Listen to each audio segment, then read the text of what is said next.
اسی طرح جناب حافظ عبد المجید صاحب سے بھی گزارش کرتا ہوں کہ آپ بھی اسٹیج پر تشریف لائیں.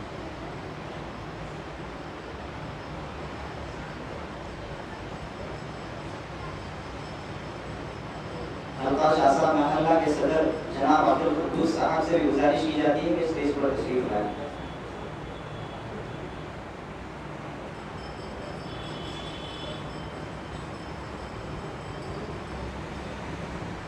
جناب ملک سلمی صاحب سے گزارش کی جاتی ہے کہ آپ اسٹیج پر تشریف لائیں.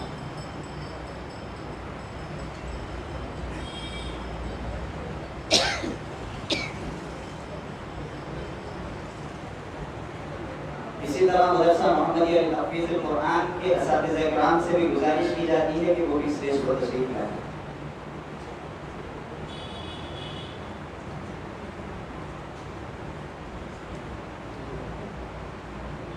جناب حفیظ اللہ صاحب سے بھی گزارش کی جاتی ہے کہ اسٹیج پر تشریف لائیں. ناظم شہری جمعیت اہل حدیث کریم نگر جناب حفیظ اللہ صاحب.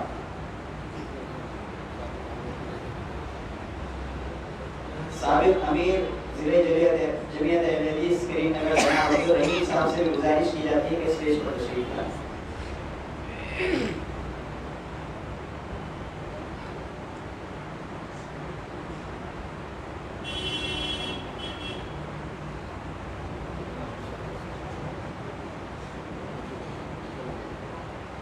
جناب صابر صاحب ترکلا ندیم اللہ سے بھی گزارش کی جاتی ہے کہ اسٹیج پر تشریف لائیں.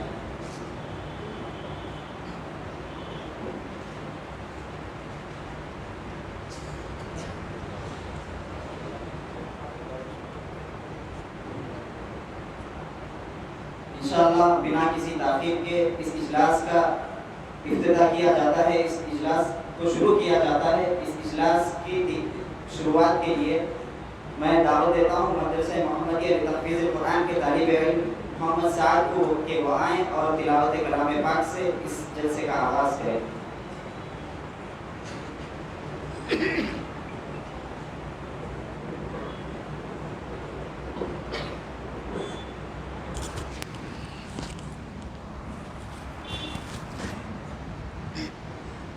السلام علیکم ورحمۃ اللہ وبرکاتہ. اعوذ باللہ من الشیطان الرجیم. بسم اللہ الرحمن الرحیم. عما يتساءلون عن النبع العظيم الذي هم فيه مختلفون. كلا سيعلمون ثم كلا سيعلمون. ألم نجعل الأرض مهادا والجبال أوتادا وخلقناكم أزواجا وجعلنا نومكم سباتا وجعلنا الليل لباسا وجعلنا النهار معاشا وبنينا فوقكم سبعا شدادا وجعلنا سراجا وهاجا. السلام علیکم ورحمۃ اللہ وبرکاتہ.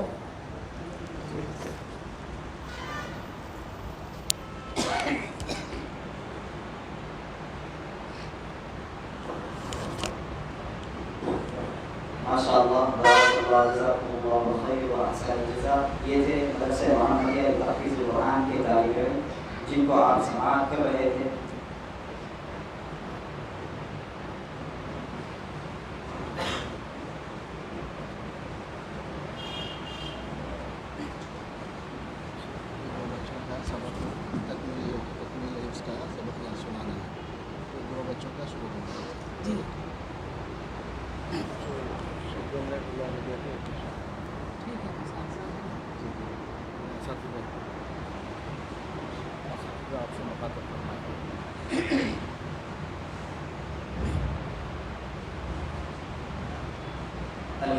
گا. مدرسہ محمدیہ لتحفیظ القرآن کا 1 سال مکمل ہونے کے بعد دو طالب علم اس مدرسے کے حفظ مکمل کر چکے ہیں، جن کا آخری سبق انشاءاللہ آپ حضرات کے سامنے تلاوت کر کے پڑھا جائے گا. اس سے پہلے میں مدرسہ محمدیہ لتحفیظ القرآن کے استاد محترم جناب محمد عارف صاحب سے گزارش کرتا ہوں کہ وہ آپ لوگوں سے مخاطب ہوں، آپ لوگوں سے کچھ ہدایتی گفتگو کریں.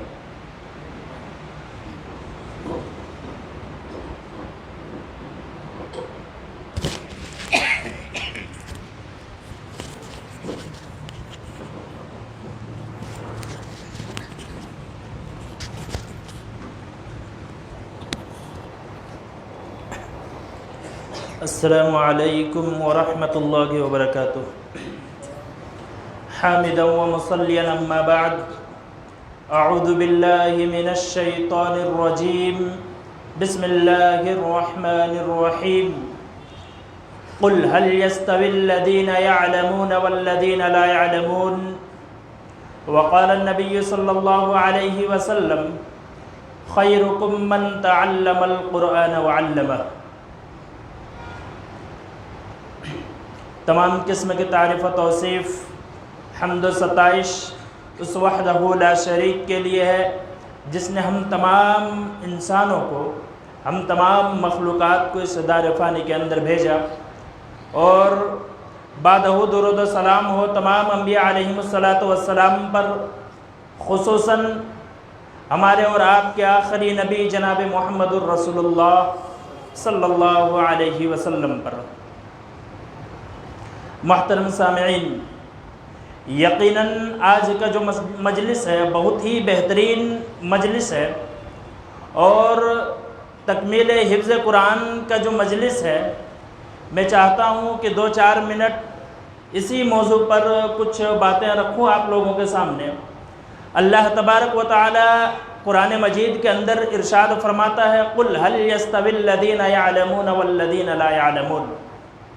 کہ نبی کہہ دیجئے کیا ایک جانکار آدمی، ایک جاننے والا، ایک عالم اور ایک غیر جاننے والا جو نہیں جانتا ہے، کیا دونوں برابر ہو سکتا ہے؟ یقیناً دونوں کبھی برابر نہیں ہو سکتا ہے. آگ اور پانی کی مثال کبھی ایک ساتھ دونوں نہیں ہو سکتا. ویسے ہی ایک عالم اور ایک جاہل ایک ساتھ ایک برابر کبھی ہو نہیں سکتا. اسی طرح ایک طالب علم جو قرآن حفظ کرتا ہے، قرآن اپنے سینے میں محفوظ کرتا ہے، اللہ تبارک و تعالی جس کے سینے میں محفوظ کر دیتا ہے یہ قرآن، اس کی عظمت کے بارے میں کیا کہنا. اس قرآن کے ساتھ جس کا بھی تعلق ہو جاتا ہے، اس قرآن کے ساتھ جو بھی جڑ جاتا ہے، اللہ رب العالمین اس کا مرتبہ یقیناً بڑھا دیتا ہے. یہ قرآن وہ قرآن ہے، اس قرآن کو جس فرشتے نے لایا، اللہ رب العالمین نے اسے تمام فرشتوں میں افضل کر دیا، اور اللہ رب العالمین نے اس فرشتے کو روح الامین کا لقب دے دیا. یہ قرآن جس نبی پر نازل ہوا، وہ نبی تمام نبیوں میں بہتر، تمام نبیوں میں افضل، اللہ رب العالمین نے وما ارسلناک الا رحمۃ للعالمین کا خطاب دے دیا. یہ قرآن جس رات میں نازل ہوئی، اللہ رب العالمین نے اس رات کا مرتبہ یوں ارشاد فرمایا کہ انا انزلناہ فی لیلۃ القدر، اور انا انزلناہ فی لیلۃ مبارکہ کہہ کے اس رات کی برکت کو اور بڑھا دیا. یعنی یہ قرآن کی فضیلت ہے. آپ یوں سمجھ لیجئے، اگر ایک لڑکا حافظ قرآن بنتا ہے، ایک لڑکا مکمل حفظ کرتا ہے، محلے کے اندر بھی اس کی عظمت، محلے کے اندر بھی اس کی عزت برقرار رہ جاتی ہے. شاہ صاحب محلہ کے اندر کتنے ایسے لڑکے ہیں جو حافظ ہیں، یہاں کی کسی سے بھی پوچھو جو شاہ صاحب محلہ کے رہنے والے ہیں، ہر کوئی جتنے بھی بچے حفظ کر چکے ہیں، جتنے بھی بچے جس کے سینے میں اللہ رب العالمین نے مکمل قرآن محفوظ کر دیا، ہر آدمی اس کا نام بتا سکتا ہے. لیکن کیا کوئی یہ بتا سکتا ہے کہ شاہ صاحب محلہ میں کتنے انٹرمیڈیٹ کے بچے ہیں؟ نہیں کہہ سکتے. یہ حفظ کا کمال ہے، یہ قرآن کا کمال ہے کہ ہر آدمی محلے میں اللہ رب العالمین اس کو ممتاز بنا دیتا ہے. یہی وجہ ہے. لیکن آج ہمارا معاملہ کیا ہے؟ ہم اپنے بچوں کے اندر اس چیز کا شوق نہیں دلاتے ہیں۔ آج ہمارے اندر یہ خامی پائی جاتی ہے کہ ہم اپنے بچوں کو قرآن سے دور کر رہے ہیں، ہم اپنے بچوں کو قرآن جیسی تعلیمات سے دور کر رہے ہیں، بلکہ ہونا یہ چاہیے تھا کہ اپنے بچوں کو زیادہ سے زیادہ قرآن کی طرف جوڑنے کی کوشش کرنی چاہیے تھی، مدرسے میں داخلہ کرانا چاہیے تھا، لیکن ہم اس سے دور ہیں۔ اور ہمیں ہونا چاہیے اگر کسی بچے میں کچھ کمزوریاں ہیں، کچھ کمزوری ہوتی ہے تو اسے سمجھانا چاہیے، اسے بجھانا چاہیے، اس کو حوصلہ افزائی کرنی چاہیے، کیونکہ جب تک ہم مضبوط نہیں ہوں گے، جب تک ہمارا خیال نہیں بدلے گا، یقیناً ہمارے ساتھ کچھ نہیں ہو سکتا۔ کہتے ہیں کہ جو پتھر پہ پانی پڑے متصل تو بے شبہ گھس جائے پتھر کا سل، رہو گے اگر تم یوں ہی مستقل تو ایک دن نتیجہ بھی جائے گا مل۔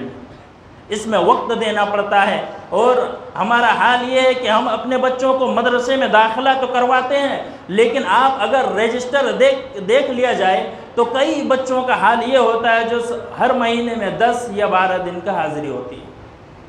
ایک مہینے میں اگر 10 دن کی حاضری ہو تو آپ ذرا غور فرمائیں کہ وہ بچہ کیسے پڑھے گا۔ اگر ہفتے میں 2 دن مدرسے میں آئے، 5 دن وہ گھر گاؤں محلے میں کھیل کود کرے تو اس کا کچھ نہیں ہو سکتا اگر آخر میں آ کے ہم پوچھیں گے ہمارے بچے نے پڑھائی کیا کی۔ اس لیے ہمیں چاہیے اگر ہم اپنے بچوں کو پڑھانا چاہتے ہیں، اگر ہم مکمل حفظ کروانا چاہتے ہیں، یقیناً ایسا کوئی آدمی نہیں ہوگا جو یہ نہیں چاہتے ہوں گے کہ ہم اپنے بچوں کو قرآن کی تعلیم پڑھائیں۔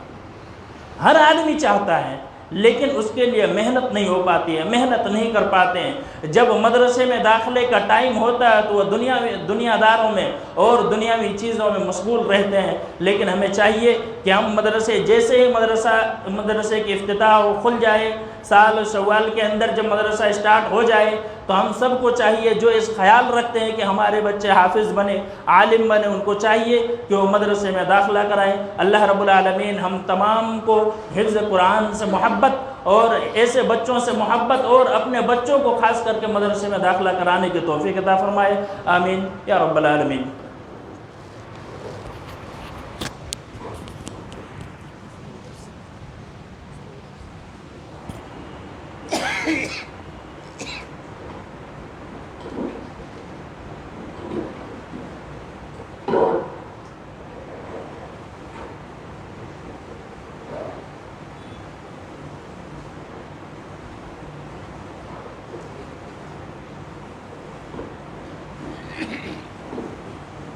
اس کے بعد میں گزارش کرتا ہوں کہ شیخ ملک سلفی صاحب سے کہ آپ بھی طالب علموں کے والدین کو اور یہاں پر موجود تمام سامعین کو 2 سے 3 منٹ کے اندر کچھ نصیحت کریں۔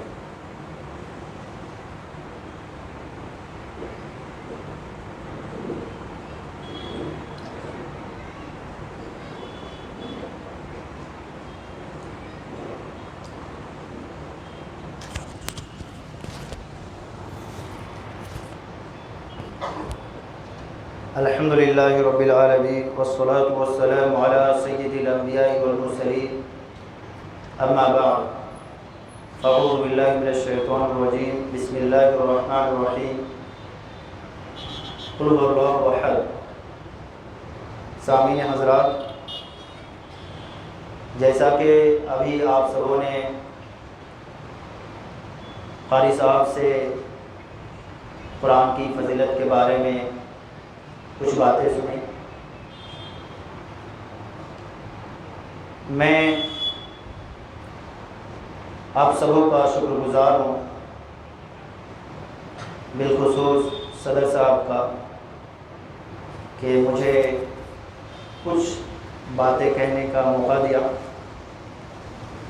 میں بس ایک حدیث بیان کر کے اپنی بات ختم کروں گا۔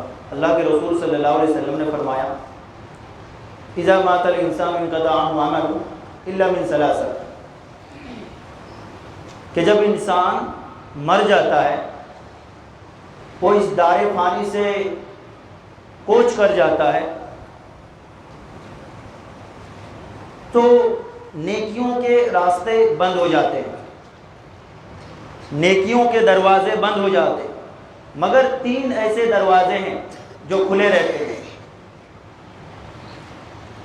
اور وہ کیا ہے؟ صدقہ جاریہ، یا ایسا علم جس سے فائدہ اٹھایا جائے، یا نیک بچہ جو اپنے والدین کے لیے دعا کرے۔ اس میں اللہ کے رسول صلی اللہ علیہ وسلم 3 چیزوں کا ذکر کیا، ان میں سے جو آخری 2 ہیں وہ علم سے تعلق رکھتے ہیں۔ پہلی چیز کہ ایسا علم جو لوگوں کو فائدہ پہنچائے۔ اگر آپ کا بچہ حافظ قرآن بنتا ہے، وہ دین کی تعلیم سیکھتا ہے اور آپ اسے دین کی تعلیم دی اور پھر آپ کا انتقال ہو جاتا ہے، تو یہ بچہ جب تک دین کی تعلیم دوسروں کو سکھائے گا اور پھر وہ سیکھنے والے پھر دوسروں کو سکھائے گا، گویا کہ یہ ثواب کا راستہ، یہ دروازہ ہمیشہ آپ کے لیے کھلا رہے گا۔ یہ بات سب کو معلوم ہے، یہ ایک حقیقت ہے کہ انسان جب انتقال کر جاتا ہے تو کچھ کام نہیں آتا، دولت اولادوں میں تقسیم ہو جائے گی، گھر دوار دوسرے لے لیں گے، مرنے کے بعد اگر آپ کا کچھ کام آئے گا تو وہ آپ کی نیکی، اور یہ بہترین ایک ذریعہ ہے، اولاد کو دین کی تعلیم دیں، ان کو پڑھائے۔ اور تیسری چیز اللہ کے رسول صلی اللہ علیہ وسلم ذکر کیا، نیک بچہ نیک کب بنے گا؟ دین کی تعلیم سیکھ کر یا دین سے دور ہو کر؟ بچہ اسی وقت نیک بن سکتا ہے جب اس کے پاس دین کی تعلیم ہو۔ تو یہ والدین کے لیے بہت بڑی خوشخبری ہے کہ مرنے کے بعد ان کو ثواب ملتا رہے گا اور ان کے اولاد نیک ہوں گے۔ قیامت کے دن اللہ تعالیٰ اگر اولاد اور والدین کے مقام میں اگر کم بیش بھی ہو، لیکن انہوں نے اولاد کو اچھی تعلیم دی، دین کی تعلیم دی، تو اللہ تعالیٰ ان کے مقام کو اونچا کر دے گا اور برابر کر دے گا قیامت کے دن جنت میں۔ میں اپنی باتوں کو یہیں سے ختم کرتا ہوں۔ اللہ رب العالمین سے دعا ہے کہ اللہ تعالیٰ ہم تمام مسلمانوں کو قرآن سیکھنے سکھانے، بالخصوص ہمیں اپنے بچوں کو دینی تعلیم دینے کی توفیق عطا فرمائیں۔ آمین۔ وآخر دعوانا الحمدللہ رب العالمین۔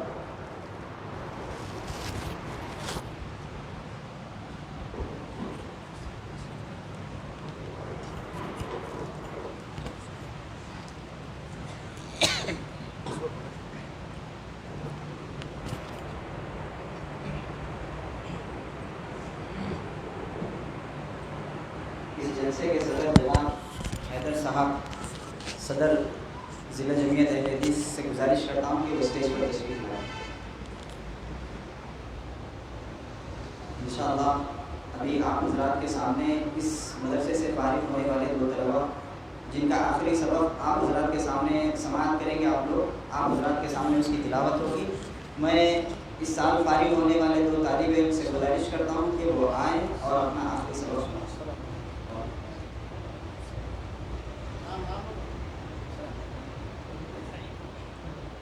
محمد عبد الحی، محمد لقمان۔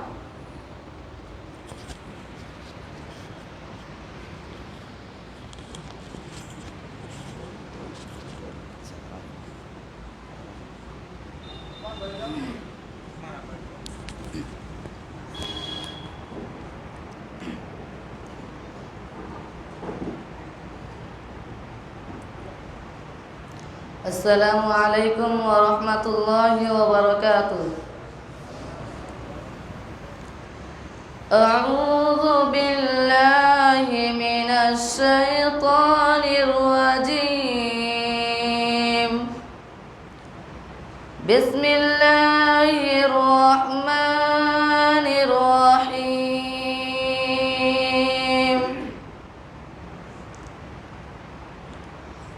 ان المتقین فی ظلال وعیون وفواکہ مما یشتہون، کلوا واشربوا ہنیئا بما کنتم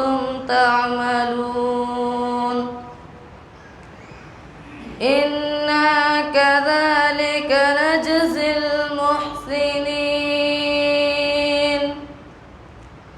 ويل يومئذ للمكذبين كلوا وتمتعوا قليلا إنكم مجرمون ويل يومئذ للمكذبين وإذا قيل لهم اركعوا لا يركعون ويل يومئذ للمكذبين فبأي حديث بعده يؤمنون السلام عليكم ورحمة الله وبركاته.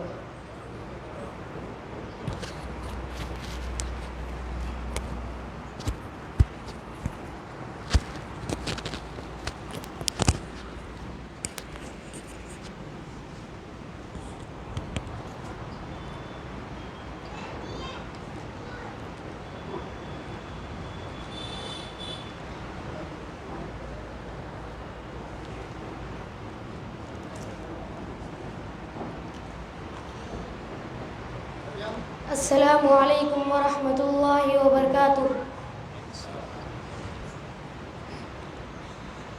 اعوذ باللہ من الشیطان الرجیم.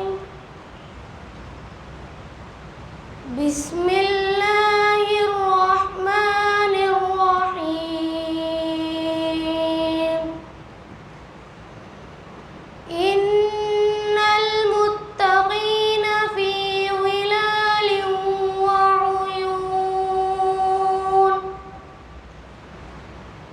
وفواكه مما يشتهون كلوا واشربوا هنيئا بما كنتم تعملون إنا كذلك نجزي المحسنين.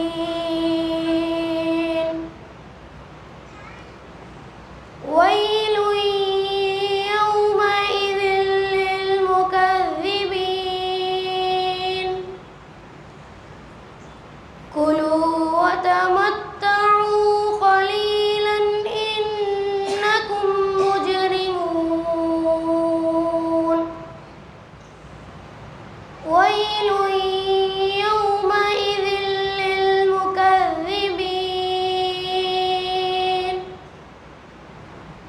وإذا قيل لهم اركعوا لا يركعون. ويل يومئذ للمكذبين فبأي حديث بعده يؤمنون. السلام علیکم ورحمۃ اللہ وبرکاتہ.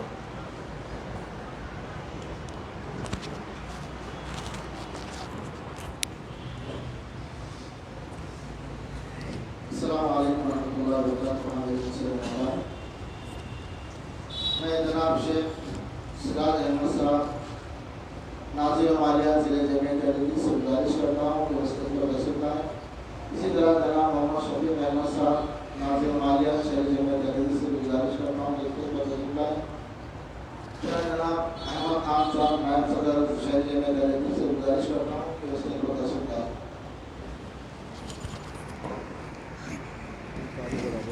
دونوں مکمل کیے ہوئے ہیں سامنے ان کا دعویٰ.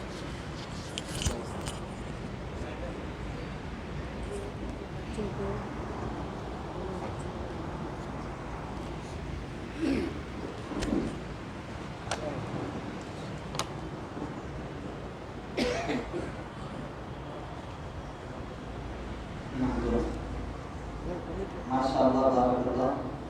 یہ دو طالب علم تھے جنہوں نے اس سال مدرسہ محمدیہ تحفیظ القرآن سے انشاءاللہ یہ ابھی تو ایک تعریف مکمل ہوا ہے اور آئندہ سال انشاءاللہ ان کا دور ہوگا. دور ہونے کے بعد مدرسے کی جانب سے انہیں اسناد سرٹیفکیٹ دی جائے گی. فضیلت الشیخ جناب ابو الوفا سلفی حفظہ اللہ کی جانب سے یہ 2 حفاظ کو انعام دیا جا رہا ہے، لہٰذا آئیں اور آ کر کے اپنا انعام حاصل کریں. عبد الحی محمد قبان.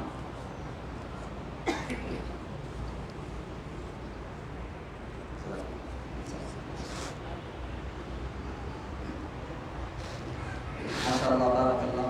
اللہ رب العالمین آپ کے علم میں تربیت عطا فرمائے، آپ کو جید حافظ بنائے، باعمل حافظ بنائے.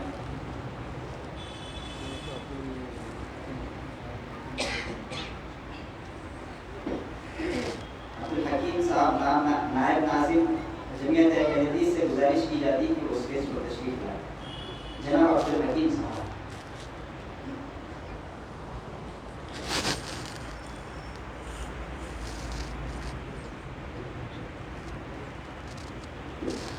بنا کسی تاخیر کے فضیلت الشیخ ابو الوفا مدنی حفظہ اللہ سے گزارش کی جاتی ہے کہ وہ آپ اپنے بیان سے ہم سب کو مستفید کریں. جزاکم اللہ خیر.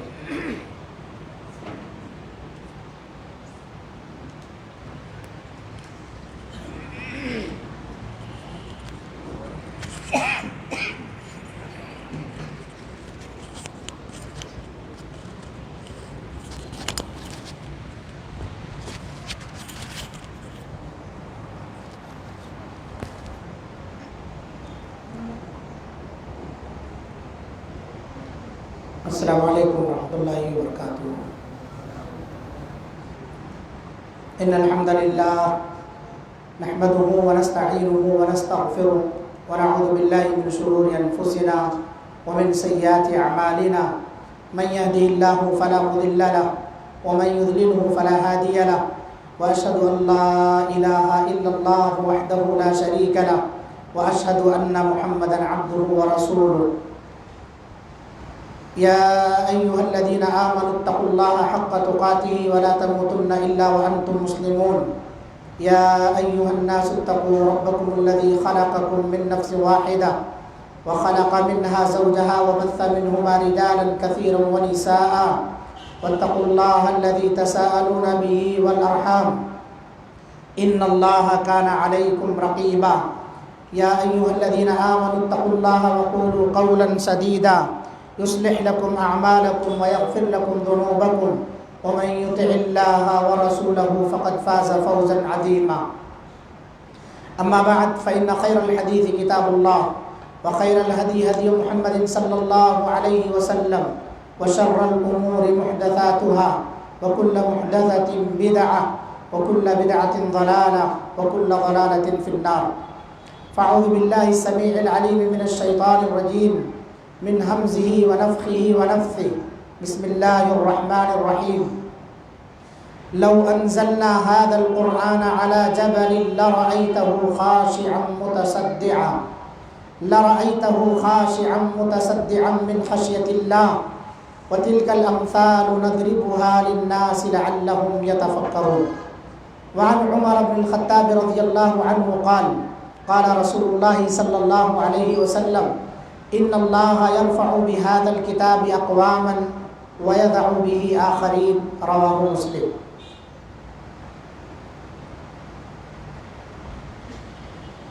اسٹیج پر تشریف فرما علماء کرام، جمعیت کے ذمہ داران، دینی ملی بھائیوں، عزیز بچوں اور پردہ نشین اسلامی ماؤں اور بہنوں،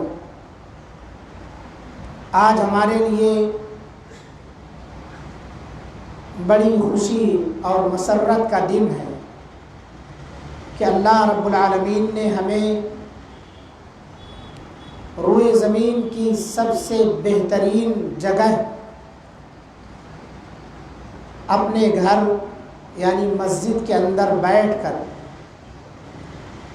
سب سے بہترین کتاب قرآن مجید کی تکمیل کی تقریب میں شرکت کا شرف عطا فرمایا ہے۔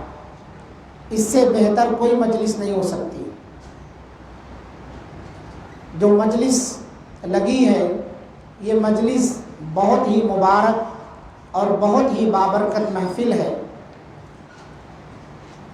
لہٰذا ایسے موقع پر ہمیں اللہ رب العالمین کا شکر بجا لانا چاہیے، اور ہم جتنا بھی اللہ کا اس موقع پر شکر بجا لائے وہ کم ہے۔ اسی طرح سے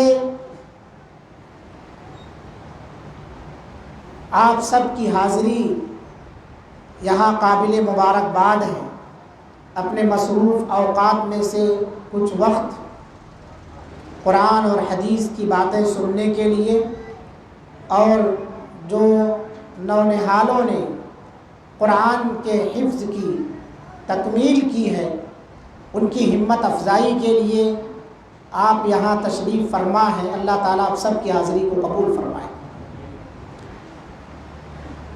میرے بھائیوں، میری ماں اور بہنوں، قرآن مجید اللہ رب العالمین کی جانب سے انسانوں کے لیے ایک نایاب تحفہ ہے، انمول ہیرا ہے۔ اس کی جتنی قدر ہم کر پائیں وہی بہتر ہے۔ اس کی ناقدری سے انسان دنیا میں بھی اور آخرت میں بھی ذلیل اور رسوا ہوتا ہے۔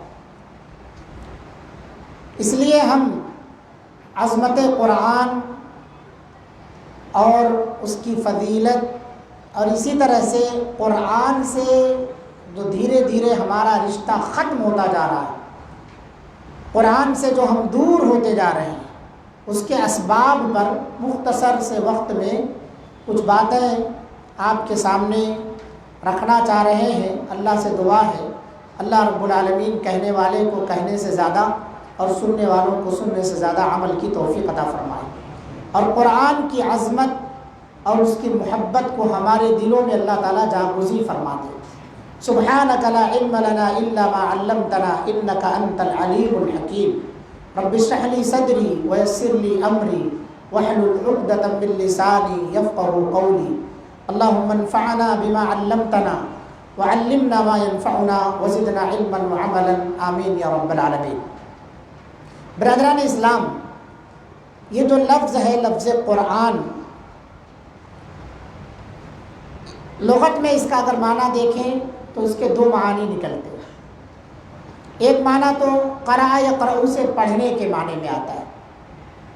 اللہ رب العالمین نے اپنے پیارے نبی جناب محمد رسول اللہ صلی اللہ علیہ وسلم پر جب یہ قرآن نازل کیا تو اس کی پہلی آیت اور پہلا لفظ یا سنٹینس جو فرشتے نے آپ صلی اللہ علیہ وسلم کو پڑھنے کے لیے کہا وہ ہے اقرأ،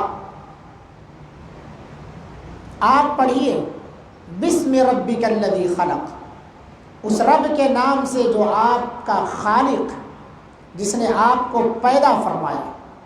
تو ایک معنی اس کا آتا ہے قرآن کے پڑھنے کے، اور ایک معنی قرآن کے آتا ہے جمع کرنے کے۔ قرآن مجید جب آپ پڑھیں تو اس کے اندر اللہ رب العالمین نے احکامات اور گزشتہ قوموں کے اخبار اور واقعات سب کو جمع کر دیا۔ دونوں چیزیں اللہ تعالیٰ نے جمع فرما دی۔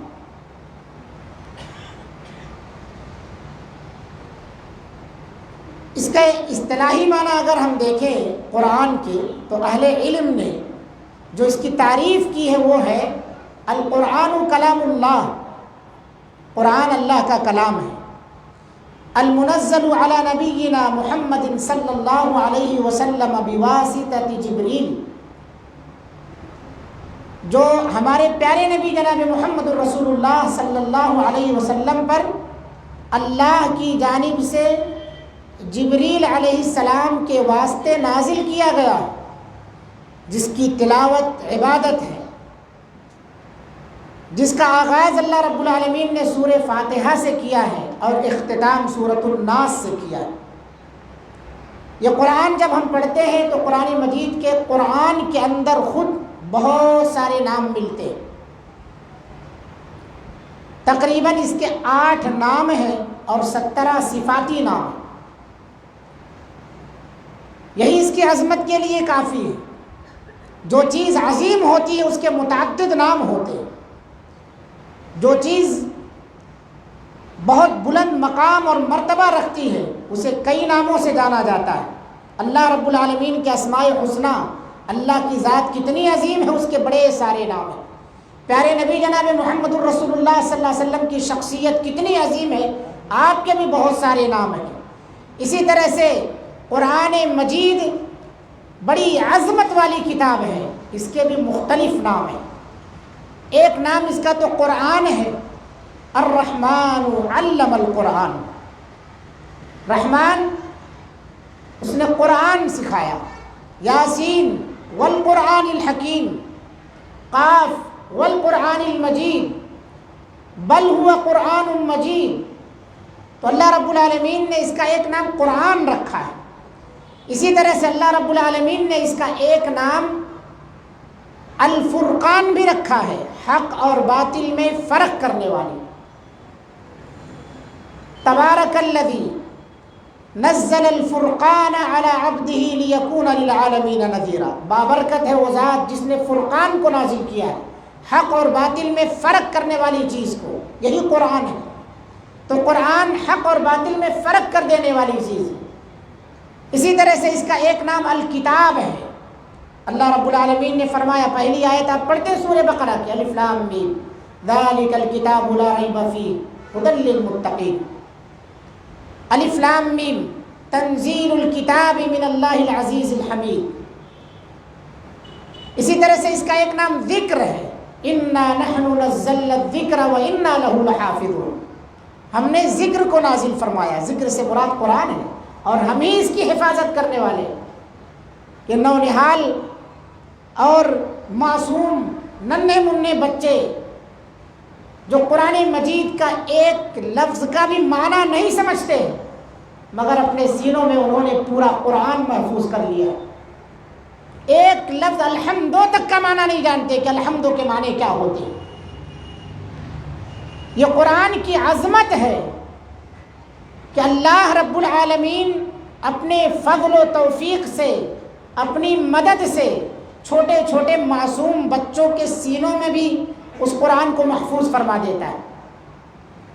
یہ قرآن کی عظمت ہے کہ کچھ نہ سمجھتے ہوئے بھی یہ نونہالان ملت اپنے سینوں میں پورا کا پورا قرآن اتار لیتے.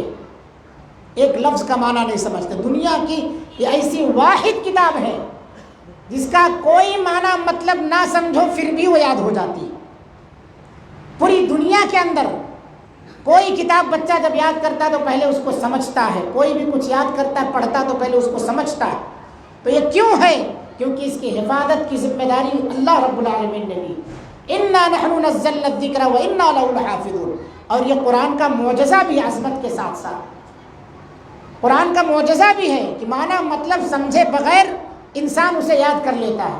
کوئی دنیا کی ایسی کوئی کتاب آپ بتائیے جس کا معنی مطلب آپ نہ سمجھتے ہو اور یاد ہوتی چلی جائے. وہ یہ قرآن کی خیر و برکات میں سے ہے کہ کچھ بھی نہ سمجھ رہے ہوں پھر بھی وہ آپ کے ذہن میں، آپ کے سینے میں محفوظ ہوتی چلی جاتی.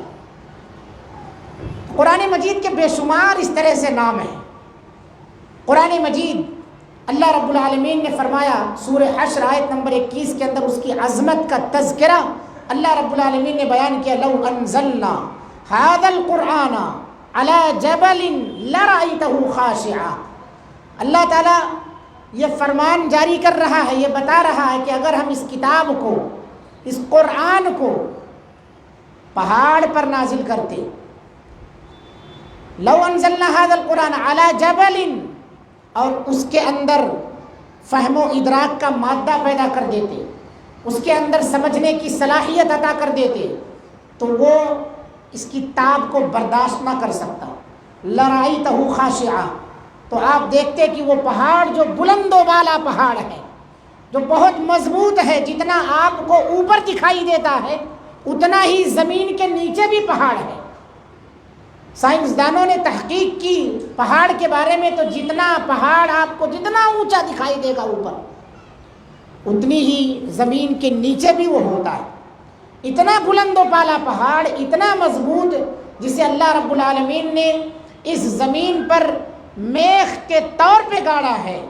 لرأیتہ خاشعا، آپ دیکھتے کہ وہ جھک جاتا، اور صرف جھکتا ہی نہیں، متصدعا من خشیت اللہ، پارا پارا ہو جاتا، چورا چورا ہو جاتا، ریزہ ریزہ ہو جاتا اللہ کے خوف اور خشیت سے.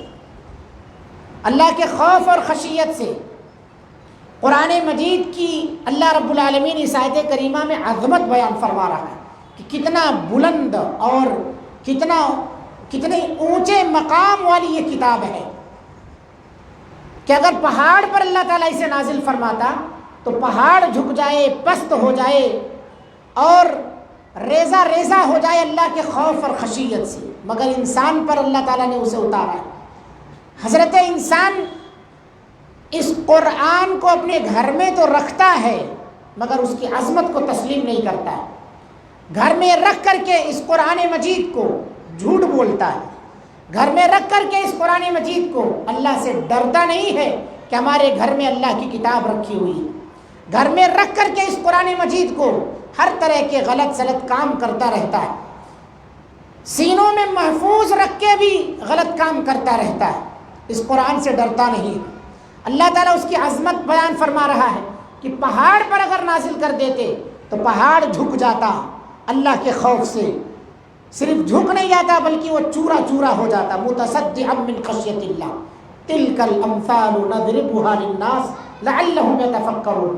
اللہ فرما رہا ہے کہ یہ مثال ہے، ہم لوگوں کے لیے بیان فرما رہے ہیں تاکہ وہ غور و فکر کریں، تاکہ وہ غور و فکر کرے. پیارے نبی جناب محمد رسول اللہ صلی اللہ علیہ وسلم کا جب ممبر لکڑی کا نہیں بنا تھا تو آپ صلی اللہ علیہ وسلم کھجور کے ایک تنے پر ٹیک لگا کر کے خطبہ دیا کرتے تھے.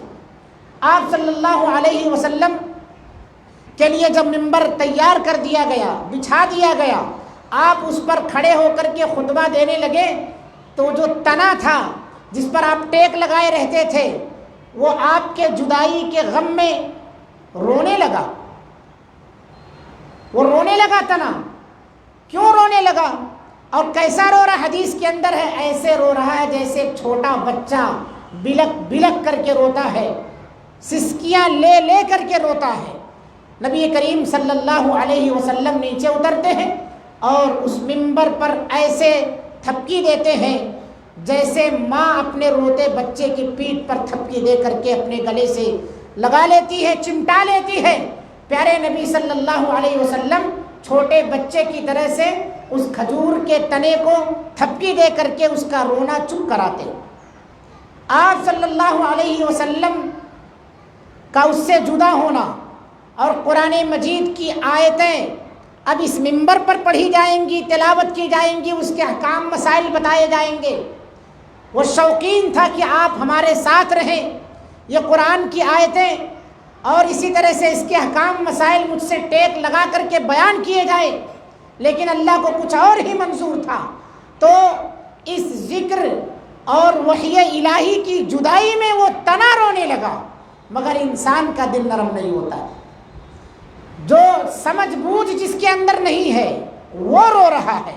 یہ قرآن کی عظمت ہے کہ اگر اس سے ٹیک لگانا پیارے نبی صلی اللہ علیہ وسلم نے چھوڑ دیا تو وہ رونا شروع کر دیا.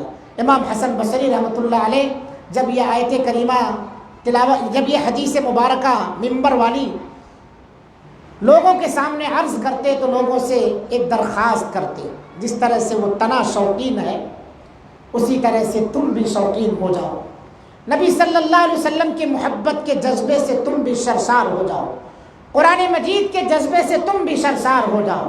اس تنے کے اندر جس طرح سے شوق پیدا ہو رہا ہے ویسے قرآن مجید کے لیے تم بھی اپنے اندر شوق پیدا کر لو. جس طرح سے پہاڑ کے بارے میں اللہ تعالیٰ نے بیان فرمایا ہے متصدعا من خشیت اللہ، اللہ کے خوف اور خشیت سے وہ چورا چورا ہو جائے تو تم اس پہاڑ سے آگے نکل جاؤ. اللہ کا خوف اور خشیت، اس کا ڈر تمہارے دلوں کے اندر اس سے بھی زیادہ جاگزی ہو جانا چاہیے کیونکہ تمہیں تو اللہ تعالیٰ نے عقل سلیم عطا فرمایا ہے، سوچنے سمجھنے کا مادہ عطا فرمایا ہے، سوچنے سمجھنے کی قوت اور صلاحیت عطا فرمائی ہے۔ یہ اللہ رب العالمین نے قرآن مجید کی عظمت بیان فرمائی ہے۔ اتنی عظیم کتاب جو اللہ تعالیٰ نے ہمیں عطا فرمائی ہے، اس طرح کی کتاب کسی امت کو عطا نہیں فرمائی ہے۔ اللہ رب العالمین نے اس کتاب کی عظمت بیان کرتے ہوئے فرمایا کہ یہ بے مثال کتاب ہے، اس کتاب کے اندر کسی قسم کی کوئی تبدیلی نہیں کر سکتا ہے، یہ چیلنجنگ بک ہے، سارے لوگوں کو چیلنج کرتی ہے۔ بڑے بڑے ادبا، فصحا، بلغا، اپنے زمانے کے اپنے لینگویج میں، عربی زبان میں سب سے ماہرین لوگوں کو اس نے چیلنج کیا ہے۔ قُلْ لَئِنِ اجْتَمَعَتِ الْإِنسُ وَالْجِنُّ عَلَىٰ أَن يَأْتُوا بِمِثْلِ هَٰذَا الْقُرْآنِ لَا يَأْتُونَ بِمِثْلِهِ وَلَوْ كَانَ بَعْضُهُمْ لِبَعْضٍ ظَهِيرًا۔ اللہ رب العالمین نے کہا کہ اے نبی کہہ دیجئے لَئِنِ اجْتَمَعَتِ الْإِنسُ وَالْجِنُّ، انسان اور جنات سارے کے سارے اکٹھا ہو جائیں اس بات پر کہ وہ قرآن جیسی کوئی کتاب لے آئیں، لا یاتون بمثلہ، تو قرآن جیسی کوئی کتاب نہیں لا سکتے، بے مثال کتاب ہے۔ ولو کان بعضهم لبعض ظہیرا، جنات اپنے گروپ میں، انسان اپنے گروپ میں سب سے مدد لے لے، یا جنات انسان سب آپس میں ایک دوسرے سے مدد لے کر کے اس طرح کی کتاب لے آئیں تو نہیں لا سکتے ہیں، لا یاتون بمثلہ۔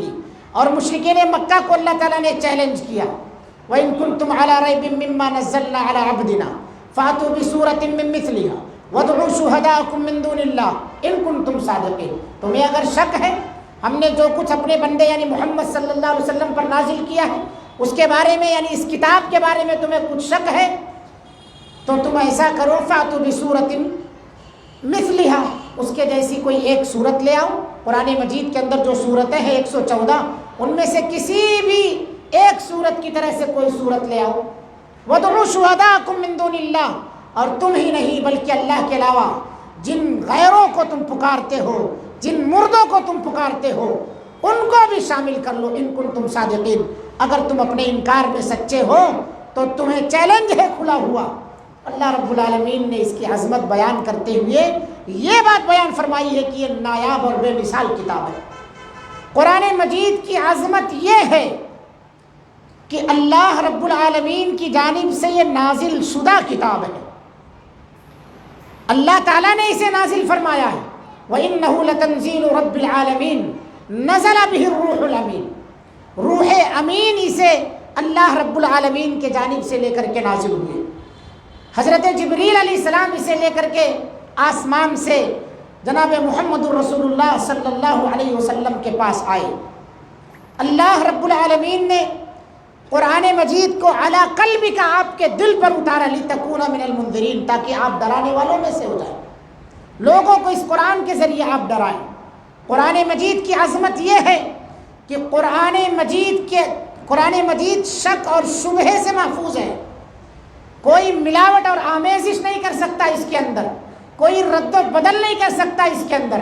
لا یاتیہ الباطل من بین یدیہ ولا من خلفہ، نہ تو سامنے سے کوئی آ سکتا اس پر حملہ کر سکتا ہے، کوئی ایک نقطہ تک تبدیل نہیں کر سکتا ہے، ولا من خلفہ، نہ اس کے پیچھے سے کہیں سے بھی کوئی تبدیلی نہیں کر سکتا ہے۔ شک شبہے سے پاک کتاب ہے، شک شبہے سے پاک کتاب ہے۔ یہ اس کی عظمت کی بے مثال اللہ رب العالمین نے اپنے قرآن کے اندر آیتیں نازل فرمائی کہ ایک انمول کتاب امت محمدیہ کو عطا فرمایا۔ آج ان نونہالوں نے اسے اپنے سینے میں اتارا۔ آخری کا رکوع سورہ مرسلات سن کر کے بڑی خوشی ہوئی، الحمدللہ کہ ان کا حفظ مکمل ہو گیا۔ میرے بھائیوں، یہ جو مرحلہ انہوں نے مکمل کیا ہے اتنی آسانی کے ساتھ، جیسا آپ بیٹھ کے دیکھ رہے ہیں کہ بچہ حافظ قرآن بن گیا، ایسے نہیں ہو گیا۔ اس کے پیچھے یہ اساتذہ بیٹھے ہیں، کتنی محنتیں، کتنی قربانیاں لگائے ہیں، قربانیاں دی ہیں انہوں نے، ان بچوں نے کتنا وقت صرف کیا ہے۔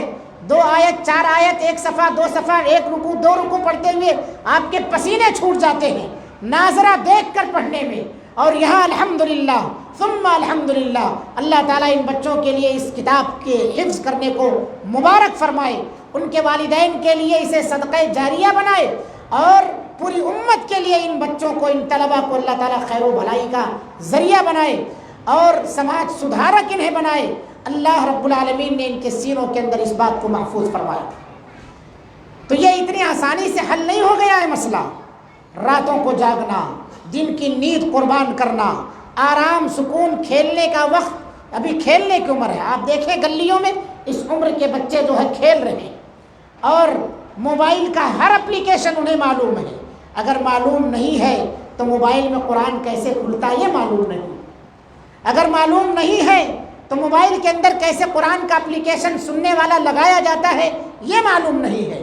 اگر معلوم نہیں ہے ان بچوں کو تو یہ معلوم نہیں ہے کہ قرآن مجید ترجمہ کے ساتھ، اس میں ٹرانسلیشن کے ساتھ کیسے نکالا جائے یہ معلوم نہیں ہے۔ ہر اپلیکیشن میں بچوں کی انگلیاں کام کرتی۔ وجہ کیا ہے اس کی؟ اس کی وجہ یہی ہے کہ ماں باپ بھی وہ نہیں دیکھتے ہیں نہ سنتے ہیں، تو بچے بھی نہ دیکھتے ہیں نہ سنتے ہیں۔ جو ماں باپ پروگراموں میں مصروف ہوتے ہیں وہی پروگرام گھر میں بچے بھی چلاتے ہیں۔ تو یہ بچے، یہ طلبہ مبارکباد کے قابل ہیں۔ اللہ رب العالمین ان کے سینوں کو مزید کھول دے علم شرعی کے لیے، اور اس قرآن کو، اس کتاب کو ان کے سینوں میں ہمیشہ اللہ تعالیٰ محفوظ فرمائے۔ میرے بھائیوں، قرآن مجید کی تلاوت بہت بڑی سعادت کا کام ہے، بہت بڑی سعادت کا کام ہے۔ اگر آپ قرآن مجید کی تلاوت کرتے ہیں، اللہ کے رسول صلی اللہ علیہ وسلم نے آپ کو 4 بشارتوں سے نوازا ہے۔ مجتمع قوم فی بیت من بیوت اللہ، جو قوم بھی اللہ کے گھروں میں سے کسی گھر کے اندر، اللہ کے گھروں میں سے کسی گھر کے اندر، یعنی مسجدوں میں سے کسی بھی مسجد کے اندر بیٹھ کر کے قرآن مجید کی تلاوت کرتے ہیں، وَيَتَدَارَسُونَهُ بَيْنَهُمْ، آپس میں قرآن فہمی کے لیے بیٹھتے ہیں، مذاکرہ کرتے ہیں، تو انہیں ان کے لیے 4 بشارتیں کیا ہے؟ سب سے پہلی بشارت، حفتہم الملائکہ، انہیں فرشتے اپنے گھیرے میں لے لیتے، وغشیتہم الرحمہ، اور اللہ کی رحمت انہیں ڈھانپ لیتی ہے۔ فرشتے احتراماً کھڑے ہو جاتے ہیں، جیسے گارڈ کھڑا ہوتا ہے، پہرے دار کھڑا ہوتا ہے، ایسے فرشتے ایسے لوگوں کو تلاشتے رہتے ہیں۔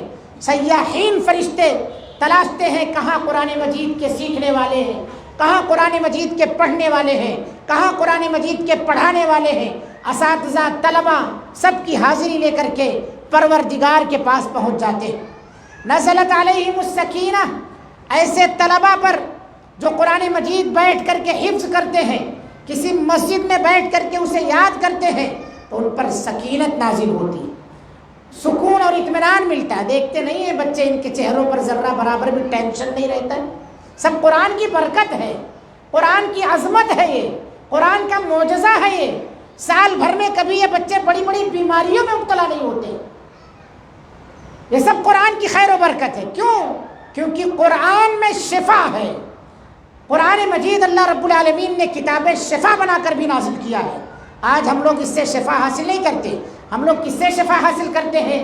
پیر صاحب کی تعویذ سے شفا حاصل کرتے ہیں، درگاہ والے کی تعویذ اور پلیتے سے ہم لوگ شفا حاصل کرتے ہیں۔ ہمارے گھر میں شفا یابی کے کئی نسخے پڑے ہوئے ہیں، مگر ہم اس کی دھول تک نہیں جھٹکتے۔ اللہ رب العالمین نے فرمایا، یا ایھا الناس قد جاءتکم موعظۃ من ربکم وشفاء لما فی الصدور۔ اللہ تعالیٰ نے فرمایا، وننزل من القرآن ما هو شفاء ورحمۃ للمؤمنین۔ اللہ رب العالمین نے ہمارے لیے قرآن کو کتاب شفا بنا کر کے نازل فرمایا۔ اللہ رب العالمین نے قرآن کو ہمارے لیے کتاب ہدایت بنا کر کے نازل فرمایا۔ تو ان بچوں کے اوپر سکینت نازل ہوتی ہے، یا قرآن مجید کی تلاوت کرنے والے کے اوپر سکینت نازل ہوتی ہے۔ اور کیا کرتا ہے اللہ تعالیٰ؟ بشارت کیا ہے ایسے لوگوں کے لیے؟ ان کا ذکر اللہ تعالیٰ سب سے بہترین مجلس میں، یعنی فرشتوں کے پاس، فرشتوں کی مجلس میں اپنے پاس کرتا ہے۔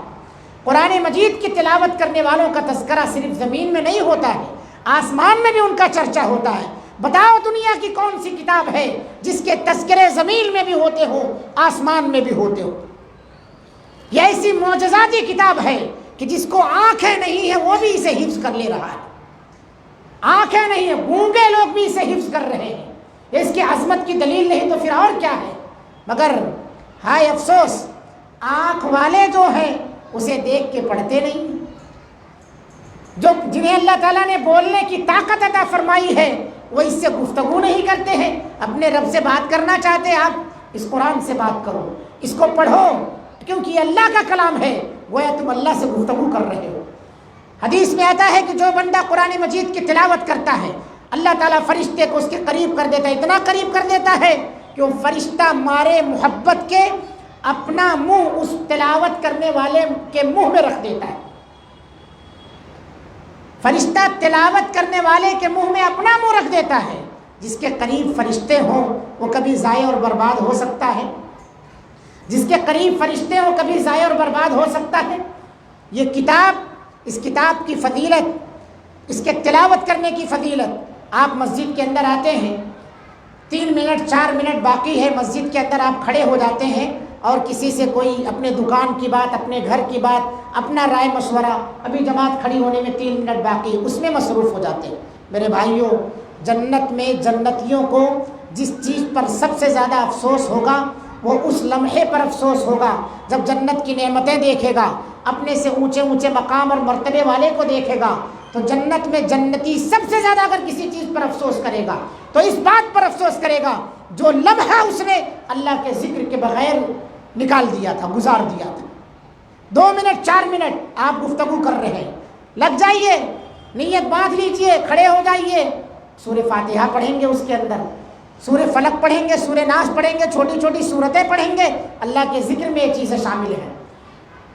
اقامت ہو گئی, رکعت توڑ دیجیے, آپ شامل ہو جائیے, کوئی بات نہیں ہے. لیکن 3 منٹ 4 منٹ جو آپ نے برباد کیا, یا اسی طرح سے گھنٹوں گھنٹوں جو رات میں موبائل دیکھ کر کے آپ گزارتے ہیں, جو یہ وقت برباد کیا, کبھی زبان سے استغفر اللہ نہیں نکلا, کبھی زبان سے سبحان اللہ نہیں نکلا, 3 گھنٹے 4 گھنٹے پوری رات اسی ڈبے پر لوگ گزار دینے والے موجود ہیں, پوری رات. اور عین وقت میں جب حی علی الصلاح حی علی الفلاح کی صدائیں سنتے ہیں تو چادر اوڑھ کر کے سو جاتے ہیں.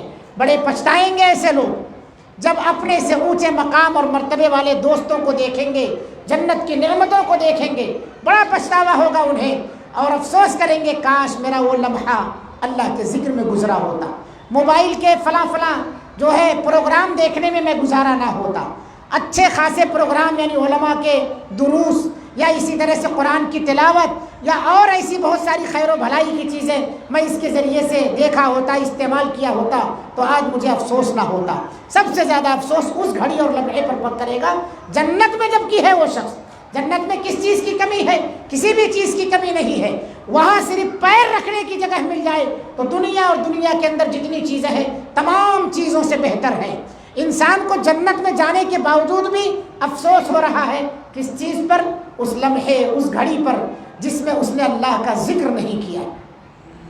تو قرآن مجید جب آپ مسجد میں آئیں, 2 آیت 3 آیت 4 آیت جو بھی اللہ تعالیٰ توفیق دیتا ہے, نماز پڑھ لیں, بیٹھ جائیں, آپ 2 آیت 4 آیت ایک صفحہ پڑھ لے کے جائیں.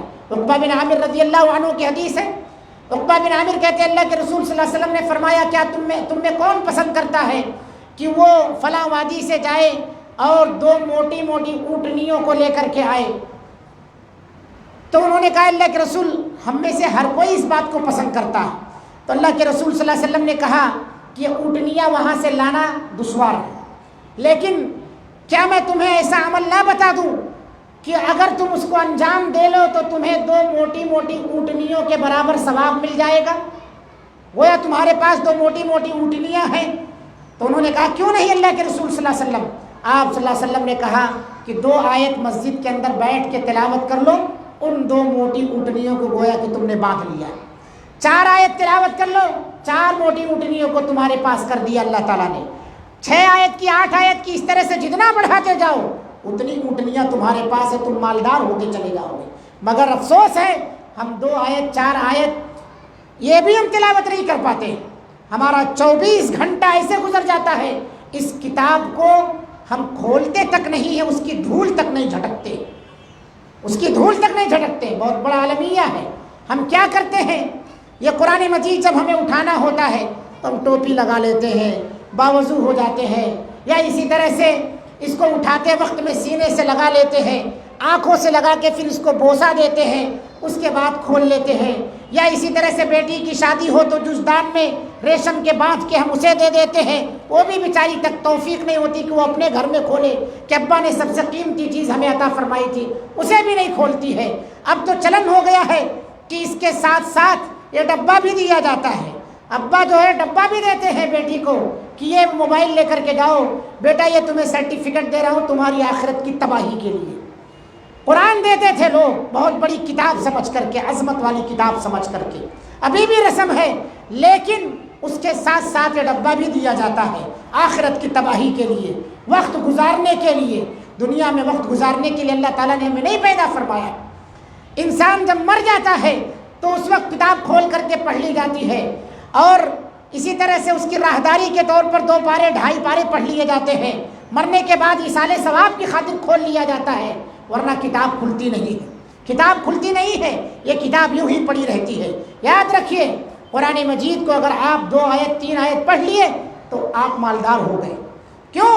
نبی کریم صلی اللہ علیہ وسلم نے فرمایا کہ جو آدمی قرآن مجید کی تلاوت کرتا ہے اللہ رب العالمین اس کی اس ایک حرف پر 10 نیکیاں عطا فرماتا ہے۔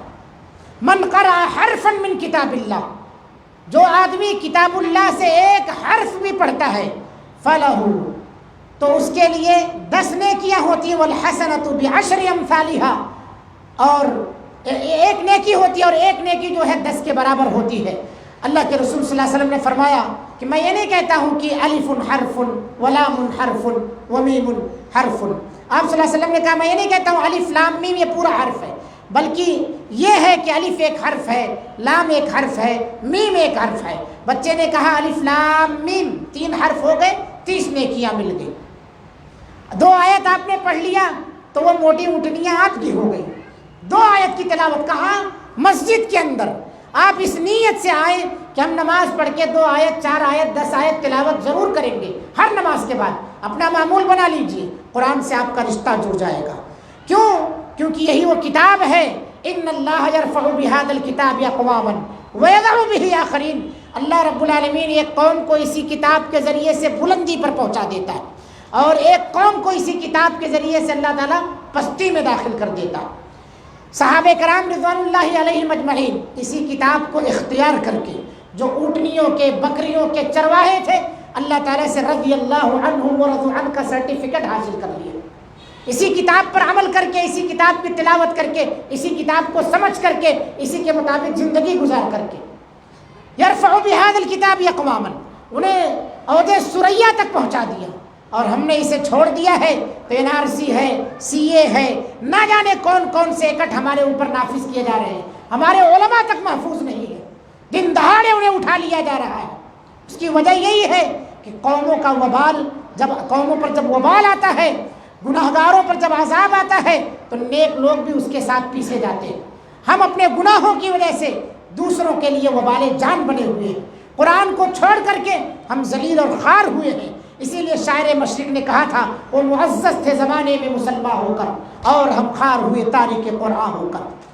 بہت افسوس ہوتا ہے مسلمان قرآن مجید کی تلاوت کرنا نہیں جانتا ہے، قرآن مجید کی تلاوت نہیں جانتا ہے، سب چیزیں آتی پوری دنیا پڑھ کے پاس ہے، وہ بڑی بڑی کتابیں اٹھاتا ہے، انجینئر ہے، ڈاکٹر ہے، وکیل ہے، کئی قوانین اس کو حفظ ہیں، یہ دستور حیات ہے، یہ دستور حیات ہے، یہ قرآن مجید کتاب نجات ہے، یہ کتاب ہدایت ہے، یہ کتاب شفا ہے۔ یہ ہم اس کو کہیں دوسری جگہ تلاش رہے ہیں، دوسرے قانون کی کتاب پڑھ رہے ہیں، دوسرے سے کے یہاں اپنے دل کی تسلی کے نسخے حاصل کر رہے ہیں، جبکہ اللہ تعالیٰ کہتا ہے بذکر اللہ تطمئن القلوب، کیا تمہارے دلوں کو اللہ کے ذکر سے اطمینان نصیب نہیں ہوتا؟ قرآن سے بڑا کون سا ذکر ہے؟ قرآن کے اندر جو ذکر کے الفاظ ہے لا الہ الا اللہ، یہی ساری چیزیں تو ہمیں کرنا ہے۔ پیارے نبی جناب محمد الرسول اللہ صلی اللہ علیہ وسلم کی پوری زندگی قرآن سے عبارت، کان خلقہ القرآن، تو قرآن مجید کی تلاوت ہم کریں۔ اسی طرح سے قرآن مجید کی جہاں محفل لگے، جیسے عشاء کے بعد، فجر کے بعد، کب درس ہوتا ہے؟ یا کہ عشاء کے بعد اور شام میں، فجر میں قرآن کا درس ہوتا ہے۔ قرآن کا جب درس ہو، 1 آیت 2 آیت 3 آیت 4 آیت پڑھی جاتی ہے، آپ اٹھ کر کے بھاگ لیتے ہیں، مسجد میں آپ ٹکتے نہیں ہیں۔ ابھی آپ نے سنا ہے کہ جو آدمی مسجد میں بیٹھ کر کے، اللہ کے گھروں میں سے کسی گھر میں بیٹھ کر کے قرآن کی تفسیر سنتا ہے، قرآن فہمی کے درس میں شریک ہوتا ہے، روزانہ سبق لے کے جاتا ہے 2 آیت 3 آیت، آپ نے رکھوایا کیوں ہے درس کا معنی کیا ہے؟ درس کے معنی ہی سبق ہے۔ آپ سنیں، گھر والوں کو جا کر کے بتائیں۔ کتنی میری مائیں بہنیں ہیں جو اپنے شوہروں سے، جو فجر کے مصلی ہے، مسجد سے واپس آنے کے بعد پوچھتی ہے کہ امام صاحب نے آج کے درس میں کیا کہا ہے کوئی خوش نصیب ایسی جو اپنے شوہروں سے پوچھتی ہو، یا ایسا خوش نصیب شوہر ہے جو یہاں سے سیکھ کے جانے کے بعد اپنی بیوی کو بتائے، اپنے بچوں کو بتائے کہ آج امام صاحب نے فلاں آیت کی، فلاں سورت کی، فلاں پارے کی آیتیں پڑھی ہیں اور اس کے اندر تفسیر میں یہ پوائنٹ بیان فرمائے۔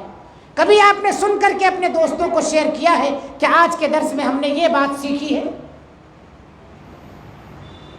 کیا کہا اللہ کے رسول نے؟ جب آپ ایسے درس میں شریک ہوں گے تو کیا ہوگا؟ آپ پر سکینت نازل ہوتی ہے، فرشتے گھیر لیتے ہیں، اللہ کی رحمت آپ کو ڈھانپ لیتی ہے، اللہ تعالیٰ آسمان میں آپ کا تذکرہ کرتا ہے۔ کتنی دیر لگتی ہے؟ 5 سے 7 منٹ، 10 منٹ زیادہ سے زیادہ، بہت زیادہ ہو گیا 15 منٹ۔ یہ وقت آپ کا ضائع نہیں جائے گا۔ جنت میں جو پچھتا رہا ہے آدمی، محض اس وجہ سے کہ اللہ کے ذکر سے وہ وقت خالی چلا گیا۔ چائے خانوں میں آدھا گھنٹہ، 1 گھنٹہ باہر کھڑے ہو کر کے پیر پہ پیر بدلتا رہتا ہے، دوست کے ساتھ موبائل میں سر جوڑ کے کھڑا ہے، میسج پہ میسج لکھ رہا ہے، دیکھ رہا ہے، وہاں اسے کوئی بے چینی نہیں ہوتی ہے۔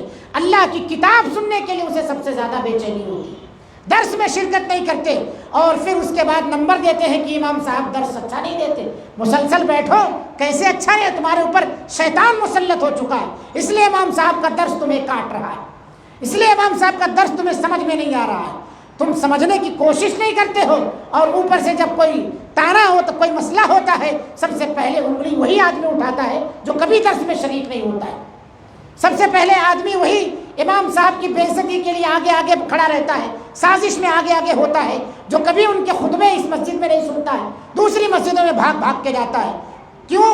ایسے لوگ منافق ہیں، ایسے لوگ منافق ہیں جو قرآن کی محفلوں میں بیٹھنے کے بعد دھیرے سے سرک جاتے ہیں۔ اللہ کے رسول صلی اللہ علیہ وسلم نے منافقین جو نبی کے دور میں منافق تھے ایسے ہی کیا کرتے تھے، جیسے اللہ کے رسول کا سر ادھر ہو ادھر سے ایک غائب، جیسے آپ صلی اللہ علیہ وسلم کا سر ادھر ہو ادھر سے ایک غائب۔ یہ تو منافقین کی مثال ہے۔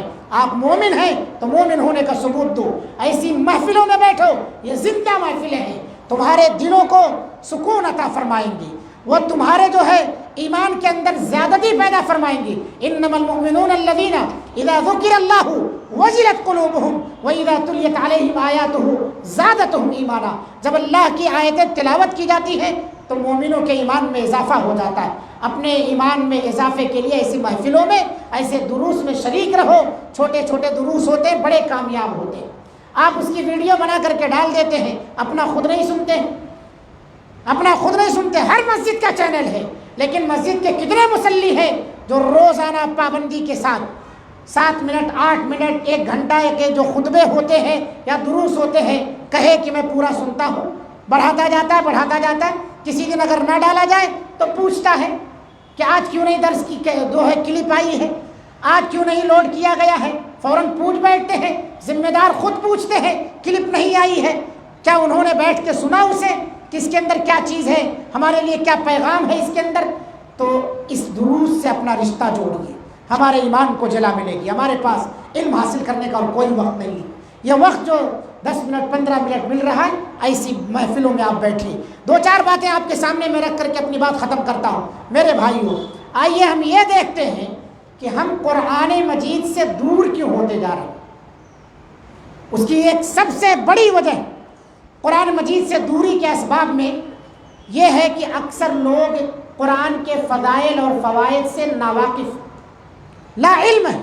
قرآن کی کیا فضیلت ہے، اس کا مقام مرتبہ کیا ہے، اس کی عظمت کیا ہے، اس سے جو ہے انہیں اس کا مقام مرتبہ انہیں پتہ نہیں۔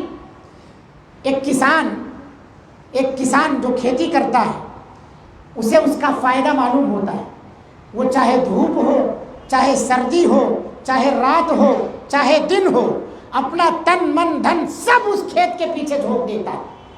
کیوں؟ اس کا فائدہ اس کو معلوم ہے۔ ایک تاجر آدمی اپنی دکان پر 10 گھنٹے 12 گھنٹے صرف کرتا، لگا دیتا ہے وہاں پر، وجہ کیا ہے؟ اسے اس کا فائدہ معلوم ہے کہ یہاں جب میں محنت کروں گا تو تو فائدہ حاصل ہوگا، مجھے پتہ چلے گا کہ ہاں اس میں نقصان کیا ہے، نفع کیا ہے، اس کو معلوم ہوتا ہے۔ ایک انجینئر طالب علم ہے، ایک ڈاکٹر طالب علم ہے، اس کے پیچھے پڑھائی کر رہا ہے، اس کی کتابیں الٹ رہا ہے، وکیل ہے قانون کی کتابیں الٹ رہا ہے، اسے معلوم ہے کہ اس کا فائدہ کیا ہے، لیکن قرآن نہیں کھولتا ہے، وجہ کیا ہے؟ اسے معلوم نہیں اس کی فضیلت کیا ہے، اسے معلوم نہیں کہ اس کے پڑھنے کا فائدہ کیا ہے، پتہ نہیں ہے اس کو۔ اس وجہ سے اکثر لوگ جو ہے قرآن سے اپنا رشتہ ہی دو، جب سمجھ میں نہیں آ رہی تو اس کو پڑھنا کیا بولتے ہیں، سمجھ میں نہیں آ رہی ہے تو اس کو پڑھنا کیا؟ کیا قرآن مجید طاقوں میں سجانے کے لیے آیا تھا؟ کیا قرآن مجید بس بچوں کو حفظ کرانے کے لیے آیا تھا؟ ہمارے لیے نہیں ہے، ہم اسے نہ کھولیں؟ یا صرف عالموں کے لیے خاص تھا کہ وہ پڑھے سمجھے، ہم نہیں کھولیں گے اس کو، اس لیے آیا تھا؟ نہیں، یہ قرآن مجید سب کے لیے آیا ہے، سارے لوگوں کے لیے قرآن مجید اتارا گیا، ہر بچہ، ہر بچی، ہر مرد، ہر عورت، ہر ایک کے لیے قرآن مجید آیا ہے۔ اسی لیے اللہ کے رسول صلی اللہ علیہ وسلم نے کیا کہا؟ طلب العلم فریضۃ علی کل مسلم۔ آپ اپنے بچے کو تو حافظ قرآن بنا رہے ہیں، ماشاءاللہ، بہت اچھی بات ہے، اللہ اور مبارک کرے، مزید ترقی عطا فرمائے، آپ کو اور توفیق عطا فرمائے، لیکن کیا آپ نے اپنے بارے میں سوچا ہے کہ مجھے پڑھنے نہیں آتا ہے، میں بھی لاؤں انہیں حافظ صاحب کو دوسرے وقت میں ٹیوشن لگوا لوں، پڑھ لوں؟ پوری دنیا کے اندر ہر باپ، ہر سرپرست کا یہی حال ہے، جب اس سے پوچھو کیا کر رہے، بچوں کے لیے کر رہا ہوں، اپنے لیے کیا کر رہے ہیں؟ بچوں کو اچھے مدرسے میں داخلہ دلا رہے، آپ بھی کسی اچھے عالم کو، ٹرینڈ عالم کو اپنے پاس بلا کر کے ٹیوشن لیجیے۔ سب سے بدنصیب ہے وہ شخص جس کے سینے میں قرآن کا کچھ حصہ نہ ہو، ویران دل ہے اس کا جس کے سینے میں قرآن کا کچھ حصہ نہ ہو۔ اللہ کے رسول صلی اللہ علیہ وسلم حضرت عمر بن خطاب رضی اللہ عنہ کے غلام ابن ابزا کو انہوں نے مکہ کے اندر ذمہ داری عطا فرمائی، لوگوں نے اعتراض کیا کس وجہ سے ایک غلام کو ذمہ دار بنا دیے، تو عمر بن خطاب رضی اللہ عنہ نے کہا انہ قارئ لکتاب اللہ، وہ اللہ کی کتاب کا قاری ہے، وانہ عالم بالفرائض، اور وہ علم میراث میں ماہر ہے، جانکار ہے، میں نے کسی جاہل کو ذمہ دار نہیں بنایا ہے، یا ہمارے مسجد کے ذمہ داروں کو قرآن مجید کی ایک سورت یاد نہیں ہے اور وہ امام پر ففتیاں کسنے کے لیے آگے آگے رہتے، ہمارے مسجد کے مصلیوں کو مخارج کتنے ہوتے ہیں، کہاں سے نکلتے ہیں، کچھ پتہ نہیں ہے، اور وہ اعتراض کرتے ہیں کہ امام صاحب کی قرأت اور تجوید درست نہیں ہے، امام صاحب کی قرأت اور تجوید درست نہیں ہے، اور تو چھوڑ دیجئے، بڑے بڑے مفتیاں ہیں ہمارے پاس، بڑے بڑے مفتیاں ہیں، افسوس ہے ایسے لوگوں پر، انگلی وہ اٹھائیں جنہیں قرآن کے قاف کہاں سے نکلتا وہ بھی پتہ نہ، قرآن کا قاف کہاں سے ادا ہوتا اس کا مخرج معلوم نہیں، اور آئے ہیں ایسے آدمی پر انگلی اٹھانے کے لیے، ففتیاں کسنے کے لیے، جس نے اپنی پوری 8 سالہ 12 سالہ 13 سالہ زندگی کو قرآن کی باریکیاں سیکھنے میں، سوئی سے زیادہ باریک مسئلے اور سبل سے بھی زیادہ موٹے مسئلوں کو حاصل کرنے کے لیے صرف کر دیا ہے، اور منٹوں، لمحوں، سیکنڈوں میں اس کی تمام محنت پر آپ پانی پھیر دے رہے ہیں، محض یہ بات کہہ کر کے کہ اس کی باتیں سمجھ میں نہیں آتی ہیں۔ قرآن کی باتیں سمجھنے کے لیے تمہیں سب سے پہلے اہل قرآن بننا پڑے گا، قرآن کی خدمت کرنے والا بننا پڑے گا، سب سے پہلے تمہیں ان لوگوں کے ساتھ رہنا پڑے گا، ان کی صحبت میں رہنا پڑے گا۔ کیونکہ قرآن پڑھنے والے، پڑھانے والے، سمجھنے والے، اس پر عمل کرنے والے اللہ کے خاص بندے ہوتے ہیں۔ اللہ کے رسول صلی اللہ علیہ وسلم نے فرمایا ان للہ اہلین من الناس، لوگوں میں سے اللہ کے پاس کچھ اسپیشل بندے۔ صحابہ نے پوچھا من ہم یا رسول اللہ، کون ہے اللہ کے رسول صلی اللہ علیہ وسلم؟ آپ صلی اللہ علیہ وسلم نے کہا اہل اللہ و خاصتہ، اللہ کے دوست ہیں وہ اور اس کے خاص بندے ہیں۔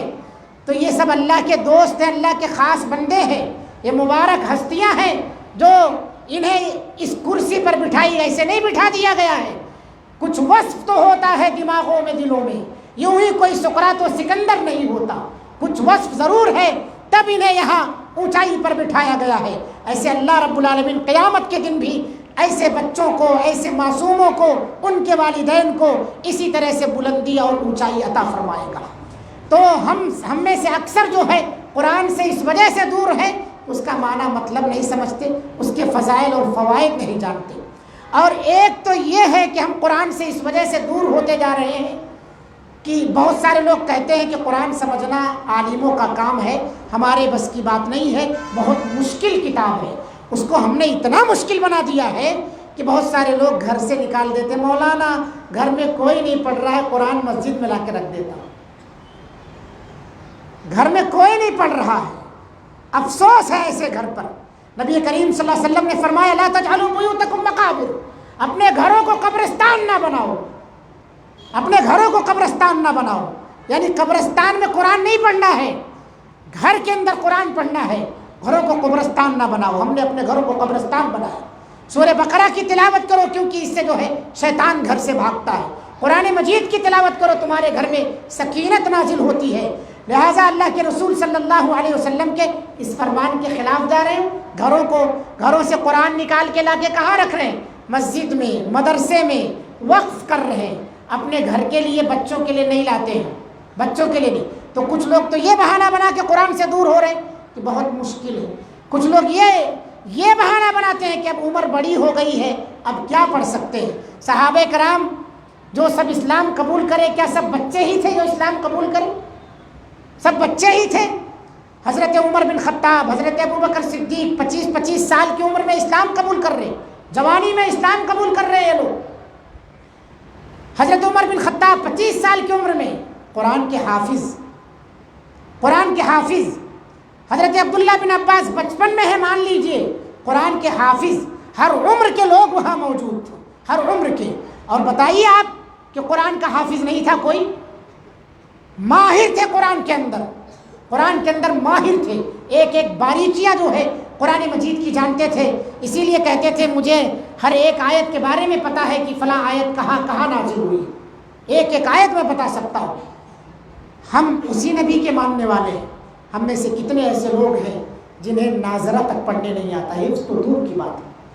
نماز کے اندر کون سی چھوٹی چھوٹی صورتیں پڑھے وہ صورتیں تک ہمیں یاد نہیں، نماز کی دعائیں تک ہمیں یاد نہیں ہے۔ خیر اللہ توفیق دیا، کہتے ہیں کہ ہم نہیں پڑھ سکے تو اپنے بچے کو پڑھائیں گے۔ میں کہتا ہوں قوا انفسکم واہلیکم نارا، اپنے سے شروعات کرو۔ قرآن کہتا ہے قوا انفسکم، اپنے آپ کو جہنم سے بچاؤ۔ یہ قرآن اس کے ایک حرف پر 10 نے کیا قرآن مجید پر، لہذا قرآن مجید آپ پڑھنا سیکھیے۔ 500، 1000، 1500، 2000 جتنا بھی اس کے پیچھے پیسہ خرچ کر کے اسے حاصل کرنا پڑے، مگر حاصل کرو اس کو پڑھنے کے لیے اپنے اندر عادت ڈالو۔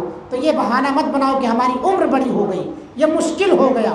کچھ لوگ جو ہے ایک مغالطہ یہ دیتے ہیں، ابھی جیسے میں نے کہا قرآن فہمی کے نام پر قرآن کی عبارت پڑھنے نہیں آتا ہے، قرآن فہمی کے نام پہ کلاسیں چلائے جاتے ہیں، یہ ایک سازش ہے قرآن سے دور کرنے کی۔ عربی عبارت پڑھنے نہیں آتی ہے لیکن ترجمہ اور تفسیر بیان کرنے بیٹھے، اور مارکیٹ میں ایسی کتابیں بھی ہیں جس میں ایک آیت نہیں ہے، پورے قرآن کا ترجمہ ہے۔ کیسے پتہ ہے پورے قرآن کا ترجمہ ہے؟ وہ کیسے پتہ ہے پورے قرآن کا ترجمہ ہے؟ مسجدوں کے اندر ہوشیار رہے ایسے لوگوں سے۔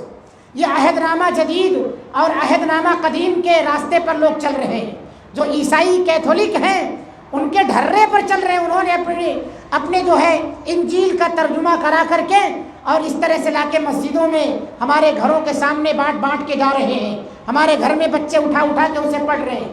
قرآن پڑھنے کی چیز ہے، اسے نہیں پڑھتے ہیں۔ ہم لا کے بتاتے ہیں ہمارے گھر میں مولانا عہد نامہ قدیم ہے، عہد نامہ جدید ہے، یا ترجمے کی پوری قرآن ترجمے کی کتاب ہمارے پاس موجود ہے، مگر اس کے اندر ایک بھی آیت نہیں۔ ناظرہ پڑھیں گے کیسے آپ؟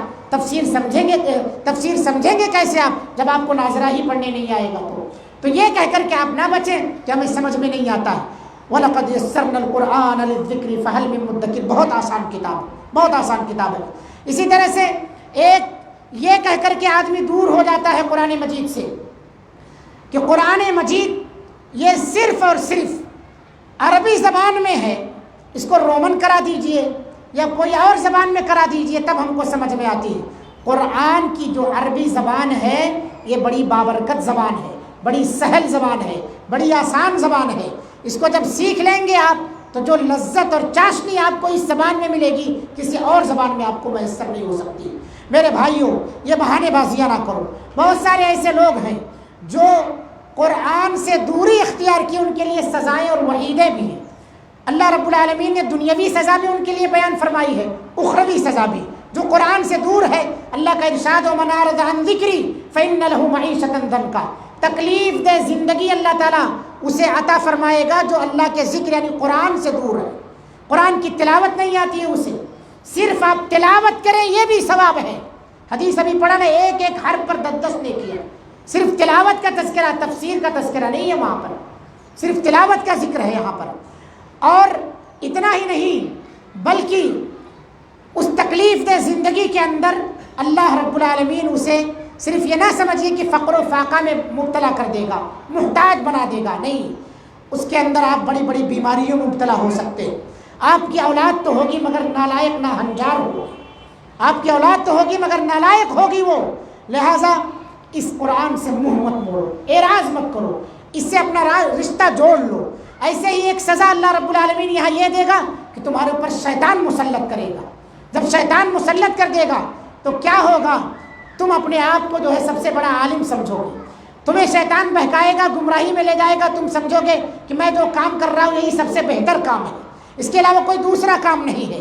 فرعون نے موسیٰ علیہ السلام کو گمراہ سمجھ لیا تھا اور اپنے آپ کو سب سے بڑا جو ہے خیر خواہ سمجھا تھا، اپنی قوم کے سامنے یہی بات پیش کی ہے کہ میں جو بات کہہ رہا ہوں یہ سب سے بہتر بات ہے، تم جو ہے موسیٰ کی باتوں میں نہ آنا، وہ جادوگر ہے، وہ گمراہ ہے۔ کیوں؟ شیطان اس کے اوپر مسلط ہو گئے۔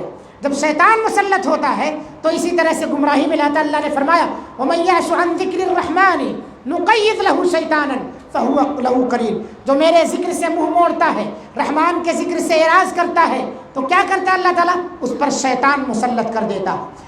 کیا کرتا ہے وہ؟ اسے اللہ کے راستے سے بہکا دیتا ہے، اور وَيَحْسَبُونَ أَنَّهُمْ مُهْتَدُونَ، اپنے آپ کو بہت بڑا علامہ سمجھتا ہے، وہ سوچتا ہے میں ہدایت کے راستے پر ہوں، حالانکہ جا کر کے گہری کھائی میں گرتا ہے۔ تو شیطان کا جب تسلط فرعون پر ہوا تو وہ اپنے آپ کو سب سے بڑا ہدایت یافتہ سمجھنے لگا، اور اعلان کیا کرتا ہے؟ انا ربکم الاعلی، میں سب سے بلند و بالا تمہارا رب ہوں۔ اسی طرح سے دنیاوی سزاؤں میں سے ایک سزا یہ ہے کہ اللہ رب العالمین ایسے آدمی پر جو قرآن سے دور ہے، تلاوت نہیں کرتا، اس کے مطابق زندگی نہیں گزارتا، اس سے محبت نہیں کرتا، اس سے جڑے ہوئے لوگوں سے محبت نہیں کرتا، ان کی قدر نہیں کرتا، اسے اللہ رب العالمین دنیا میں ذلت اور رسوائی میں مبتلا کر دے گا۔ یہی حدیث دلیل ہے ان اللہ یرفع بہذا الکتاب اقواما ویضع بہ آخرین۔ یہ تو دنیاوی سزائیں ہیں، آخرت میں جو سزا ہے وہ الگ ہے۔ آخرت میں کیا سزا ہوگی اس آدمی کی جو قرآن سے دور ہو؟ کیا سزا ہے اس کے لیے؟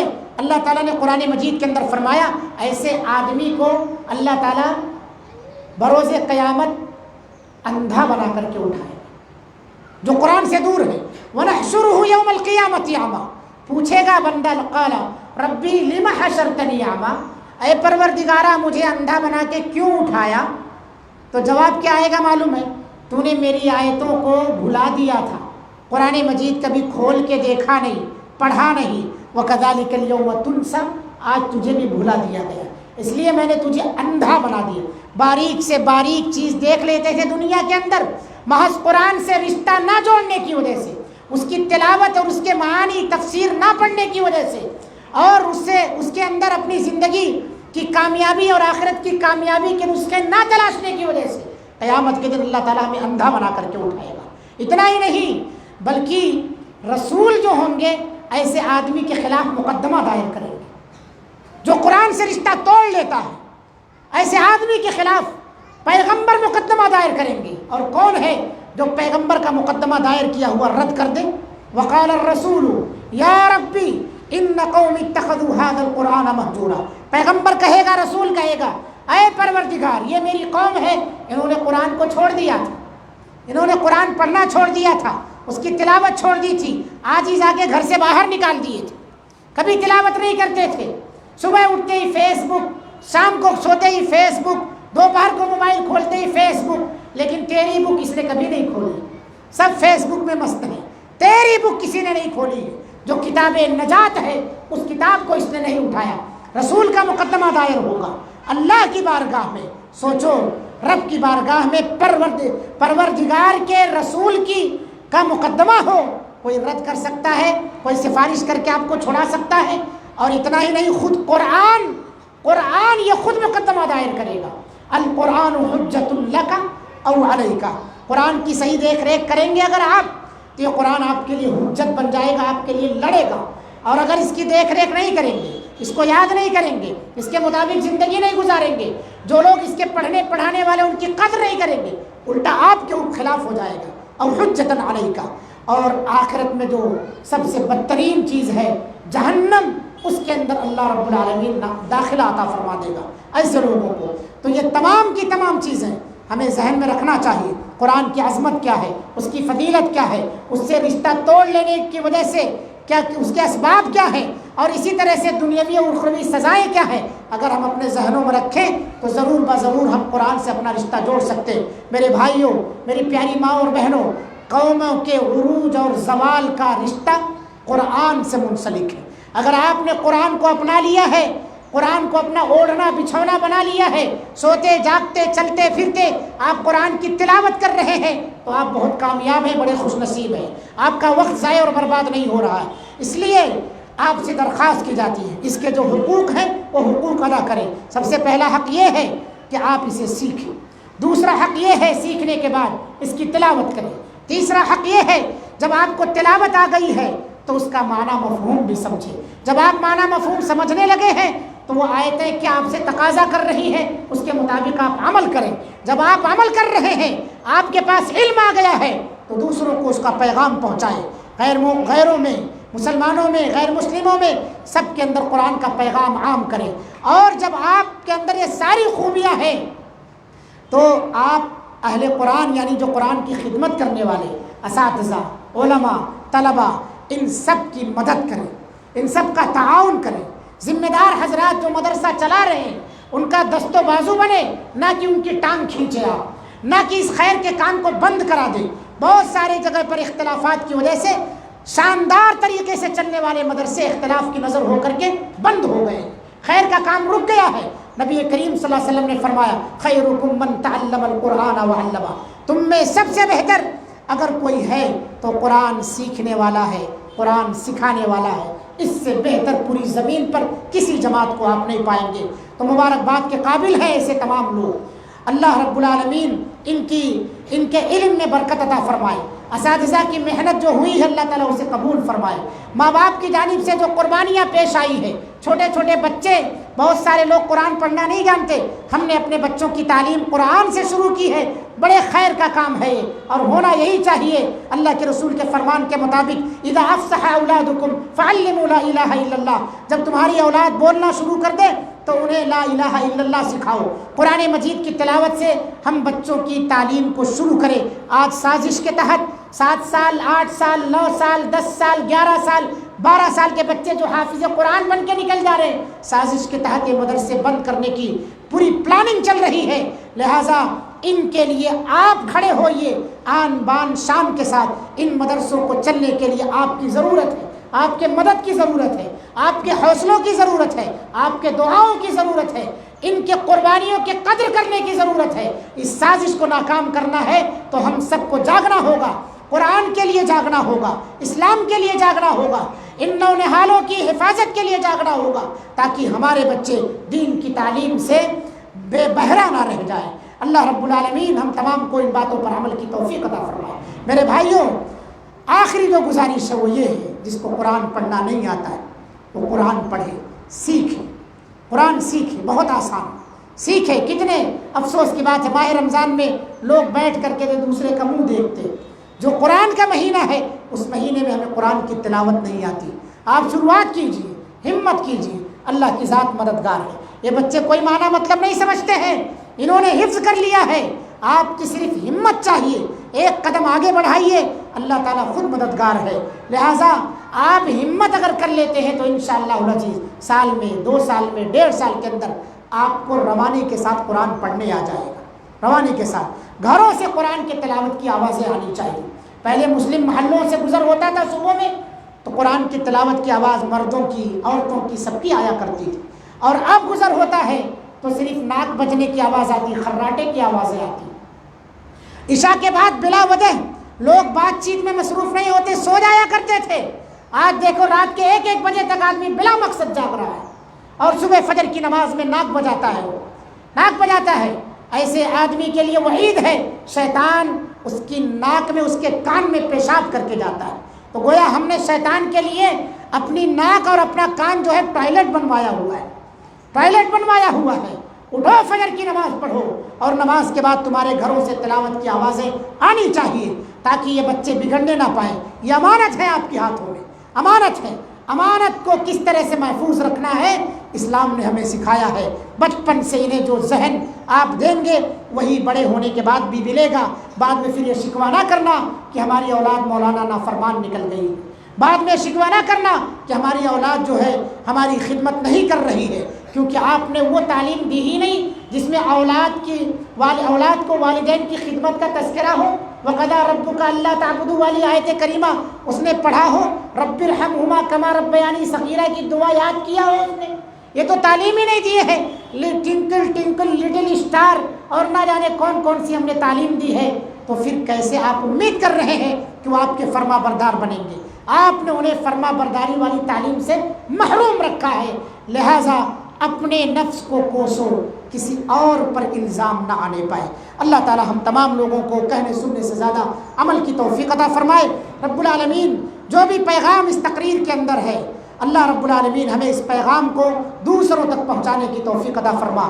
بڑی خوشی ہوئی، اور یہاں کے ذمہ دار، یہاں کے اساتذہ اور یہاں کے مصلی جو بھی ہمارے سامنے ہمارے ساتھ موجود ہیں، انہیں دیکھ کر کے اور ان کے چہروں پر آج جو رونق ہے تکمیل تحفیظ قرآن کے کو لے کر کے، یا ان نونہالوں کے یا ان چھوٹے چھوٹے ننھے منھے بچوں کے چہروں پر جو چمک ہے، اسے دیکھ کر کے بڑی خوشی ہوئی۔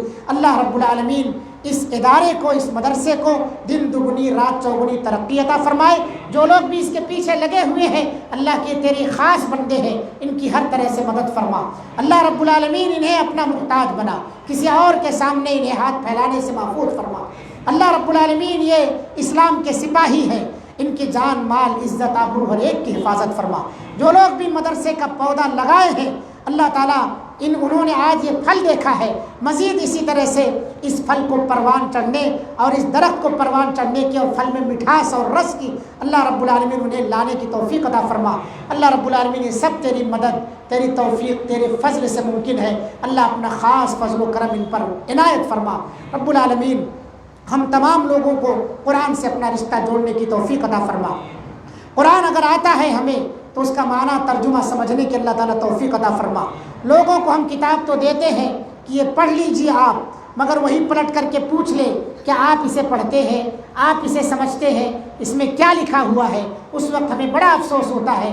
اس لیے 70 سال 80 سال جو عمر گزر جائے اسے یوں ہی بیکار نہ جانے دیں۔ کم از کم ایک مرتبہ اپنی عمر میں ضرور ترجمے کے ساتھ، اگر آپ کو ناظرہ آ گیا ہے، ترجمہ کے ساتھ ضرور قرآن پڑھو، تاکہ رسول کا جو مقدمہ دائر ہو ہم اس سے محفوظ ہو سکیں۔ اللہ رب العالمین ہم تمام لوگوں کی آمد کو، حاضری کو قبول فرما۔ ہمارے لیے اس محفل کو آخرت میں صدقہ آخرت میں نجات کا ذریعہ بنا، اور ہم سب کے لیے اسے صدقہ جاریہ بنا۔ رب العالمین جو والدین اپنے بچوں کو مدرسے میں داخلہ دلائے ہیں، ان کی ہمت، ان کو مزید ہمت اور انہیں مزید جذبہ عطا فرما۔ رب العالمین ہر طرح کی مدد عطا فرما۔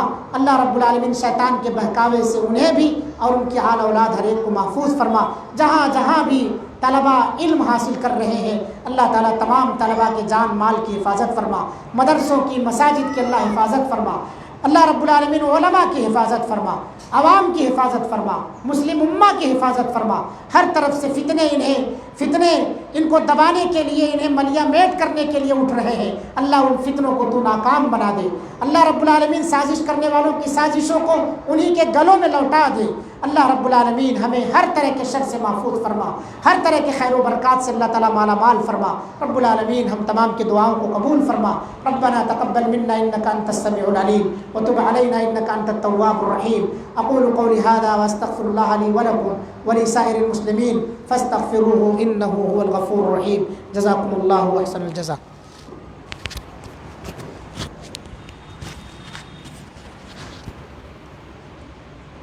جزاکم اللہ خیر و احسن الجزاء۔ شیخ محترم آج امت کا قرآن کے ساتھ جو حال ہے اس کے بارے میں ہمیں نصیحت کر رہے تھے. اللہ رب العالمین سے دعا ہے کہ اللہ رب العالمین ہمیں قرآن پر عمل کرنے، اس کی تلاوت کرنے کی توفیق عطا فرمائے. شیخ کی ہوئی نصیحتوں پر بھی اللہ رب العالمین ہمیں عمل کرنے کی توفیق عطا فرمائے. آمین. اسی طرح اس کے بعد میں ناظم جمعیت اہل حدیث کریم نگر وہ صدر مسجد اعظم مسجد اہل حدیث کو مدرسہ محمدیہ لتحفیظ القرآن جناب محمد عبد السمیع صاحب سے گزارش کرتا ہوں کہ وہ بھی اذان کا وقت ہو رہا ہے، لہٰذا کچھ منٹ ہمارے سامنے نصیحت کریں. جناب محمد عبد السمیع علی صاحب سے گزارش کرتا ہوں کہ وہ ہمیں کچھ منٹ نصیحت کریں.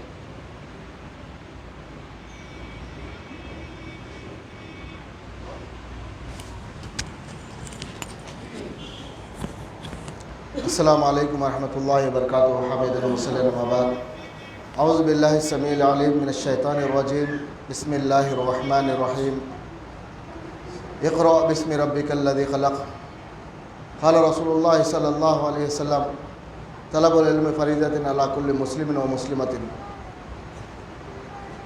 اللہ رب العالمین کا بے انتہا فضل و کرم ہے کہ اللہ رب العالمین نے ہمیں موحد بنایا، مومن بنایا، اسلام جیسی نعمت نصیب فرمایا اور ہمیں اس کے راہ میں کام کرنے کی توفیق عطا فرمایا.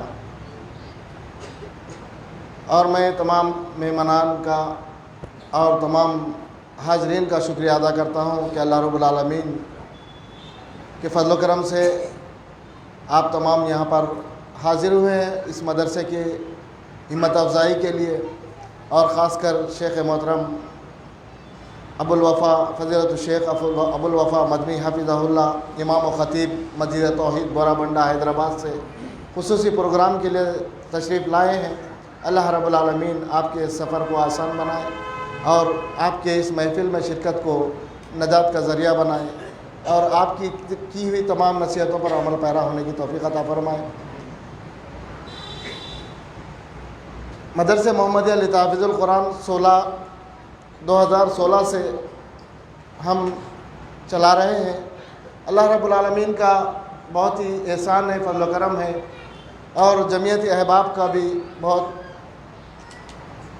شکر گزار ہے کہ انہوں نے ہمارا ہر وقت ساتھ دیا. یہ مدرسہ صرف بچوں کو پڑھانے کے لیے نہیں، یہ امام، یہ حفاظ اکرام صرف بچوں کے پڑھانے کے لیے نہیں ہے، بلکہ مسلمان کہلانے والے ہر فرد کے لیے، بچے سے لے کر بوڑھے تک کے لیے یہ علماء اکرام کو، یہ حفاظ اکرام کو رکھا گیا ہے، یہ مدرسہ قائم کیا گیا ہے. کیونکہ اللہ رب العالمین نے قرآن پڑھنے کا حکم دیا ہے اور رسول اللہ صلی اللہ علیہ وسلم نے اس علم کو طلب کرنے کا حکم دیا ہے. وہاں پر آپ کو بچپن میں یا بڑھاپے میں جوانی کا لفظ استعمال نہیں کیا گیا ہے. اتنے علماء اکرام، حفاظ اکرام ہونے کے باوجود اگر ہم قرآن پڑھتے ہیں اور قرآن سے اس کا حق مانگتے ہیں کہ اللہ رب العالمین قرآن کا جو ہم نے جو قرآن پڑھا ہے اس کا حق ہم ادا کرے، اس کی نعمتیں، رحمتیں، برکتیں عطا فرمائے، تو پھر ہم پر قرآن کا بھی حق بنتا ہے کہ اس کا حق ہم ادا کریں. اس کا حق یہ ہے کہ اس کے مخرج، اس کے لفظ کو، اس کے تجوید کو اس کے ذریعے پر پڑھیں تو تبھی قرآن کا حق ادا ہوگا. ہمیں جب جماعت اول میں داخلہ ملا، اعوذ باللہ من الشیطان الرجیم بسم اللہ الرحمن الرحیم، یہ 2 لفظ کے لیے ہمارے 15 دن کا ٹائم لگ گیا. 15 دن تک اس 2 الفاظ، 2 جملوں کو ادا کرنے کے لیے، سیکھنے کے لیے 15 دن کا وقت لگ گیا. آج ہمارے بیچ اتنے مصلیان اکرام ہیں، اتنے ہمارے اندر نمازی ہیں کہ ان کا اعوذ باللہ اور بسم اللہ تک کا صحیح نہیں. پھر ہم قرآن سے اپنا حق کیسا مانگیں گے اور اللہ رب العالمین سے ہم یہ کیسے کہیں گے کہ میں نے تیرے حکم کے مطابق نماز پڑھا. اللہ رب العالمین نے اس نماز میں قرآن کو رکھا، پھر اس قرآن کا حق تم نے کیسا ادا کیا؟ یہ سوال بچپن سے لے کے 85 تک بھی ہے. تو یہ مدرسہ صرف بچوں کے لیے نہیں ہے، ہر مصلی کے لیے، ہر مسلمان کے لیے، ہر مومن کے لیے. تو آپ اپنی نماز درست کریں، اپنا قاعدہ درست کریں، اپنا مخرج درست کریں، اور اس مدرسے کو اپنے لیے بھی سمجھیں، نہ کہ بچوں کے لیے. بچوں کے لیے ہر جگہ مدارس میں صرف بچے ہی دکھتے ہیں، بڑوں لوگوں کے لیے قرآن سیکھنے کا موقع اسی مدرسے میں ہوتا ہے. تو یہ مدرسے میں آپ تمام اپنے رمضان کا مہینہ آنے والا ہے، بہت سارا وقت لوگوں کو درگاہ ایزی مل جاتا ہے، تو ایسے وقت میں حفاظ اکرام سے، علماء اکرام سے اپنے قرآن کو دوبارہ سے اس کا نو جدید سے اس کو پڑھنا سیکھے، قرآن کے مخرج کو، قرآن کو حق ادا کرنے کا وقت نکالے اور سیکھے، اور اللہ رب العالمین سے دعا کریں کہ اللہ رب العالمین میں نے کوشش کیا مجھے بدلہ دے۔ تو کئی الحمدللہ مدرسے، کئی مدارس ہیں جو چلانے کے لیے بہت سارے تکالیف ہوتے ہیں، مگر یہ لفظی تکلیف ہوتی ہے، مگر جو اخلاص سے کام شروع کرتے ہیں، اللہ رب العالمین کی مدد آنے کے لیے امید رکھتے ہیں، پختہ ارادہ کرتے ہیں، تو اللہ رب العالمین مدارس کا دنیا بھی ہمارے سامنے آسان کر دیتا ہے۔ شرط یہ ہے کہ اخلاص کی ضرورت ہے، اور یہاں آپ ہو یا جہاں کہیں کے بھی ہو، آپ کے پاس کوئی مدرسہ، کوئی مسجد، کوئی چیز آپ کے پاس آتی ہے تو اسے اللہ رب العالمین کا تحفہ سمجھے، نہ کہ اس کو اپنے اوپر زحمت سمجھے۔ اللہ رب العالمین آپ کے ذریعے، آپ کے مال کے ذریعے مدارس، مساجد اور مکاتب چلاتا ہے، تو اس پر احسان جتانے کی ضرورت نہیں ہے، کیونکہ آپ مدرسے کو موقع نہیں دے رہے، اللہ رب العالمین آپ کو موقع دے رہا ہے۔ کیوں دے رہا ہے؟ یہ اللہ رب العالمین کی جو دی گئی نعمتیں آپ کے پاس ہے، وہ اللہ کے راستے میں اس کا حق ادا کرنے کے لیے، نہ کہ احسان جتانے کے لیے۔ اور اللہ رب العالمین کے زمانے، رسول اللہ صلی اللہ علیہ وسلم کے زمانے میں جب کبھی بھی رسول اللہ صلی اللہ علیہ وسلم کو کسی چیز کی ضرورت پڑتی تو لوگ بے تحاشا دل کھول کر اپنی تمام چیزیں اللہ کے راہ میں قربان کر دیتے تھے، اور انہیں یہ امید ہوتی تھی کہ آج ایک کے بدلے 700 تک ملے گا، ایک کے بدلے بے گناہ بھی ملے گا، بے انتہا بھی ملے گا۔ آج ہمارے پاس ہماری سوچ یہ نہیں ہے، ہمارے پاس صرف چلر ہے، کیونکہ ہماری سوچ چلر ہے۔ ہمارے پاس اللہ کے لیے، اللہ کے رسول کے لیے، اللہ کے دین کے لیے زیادہ وقت، زیادہ پیسہ ہمارے لیے نہیں ہے۔ ہماری شان بان کے لیے، ہماری آخرت بگاڑنے والے اعمال کے پاس ہماری دولت نچھاور کرنے اور ہمارا وقت نچھاور کرنے، تمام چیزیں ہمارے لیے آسان ہیں، مگر دین، اللہ رسول، اللہ کا گھر، اللہ کے لیے جو کھولے گئے وہ مدارس، اس کے لیے بہت تنگی محسوس دیکھی جاتی ہے۔ تو اللہ رب العالمین آپ کو، ہم کو اخلاص سے اللہ رب العالمین کے دین کے کام کرنے کی توفیق عطا فرمائے۔ اور میں تمام حاضرین کا اور صدر محترم کا، ضلع امیر سید حیدر صاحب کا، اور شہری ذمہ داران، وزیر ذمہ داران و مہمان خصوصی، اور ان کو لانے کے لیے ہمارے شفیق بھائی اور عبدالواحد صاحب، اور خاص کر اس مدرسے میں تعاون کرنے والے عبدالسمیع پلمبر صاحب، عبدالوہاب صاحب، منیر خان صاحب، اور بردیگر جو بھی ذمہ داران اس میں ساتھ دیتے ہیں، ان کے لیے بھی اللہ سے دعا ہے، اور ان کے حق میں بھی شکریہ ادا کرتا ہوں۔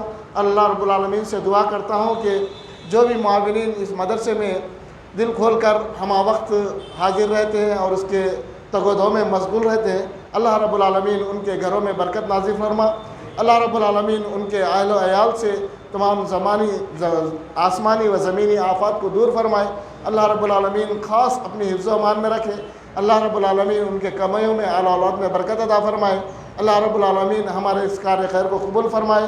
جزاکم اللہ خیر، واصل الجزاء، سبحانک اللہم۔ انشاءاللہ ابھی میں ہمارے بڑے بھائی حافظ عبدالمجید صاحب سے گزارش کروں گا کہ 2-4 منٹ اپنے اظہار خیال کریں، انشاءاللہ اس کے بعد اذان ہوگی، اس کے بعد پھر نماز ادا کی جائے گی۔ السلام علیکم ورحمۃ اللہ وبرکاتہ۔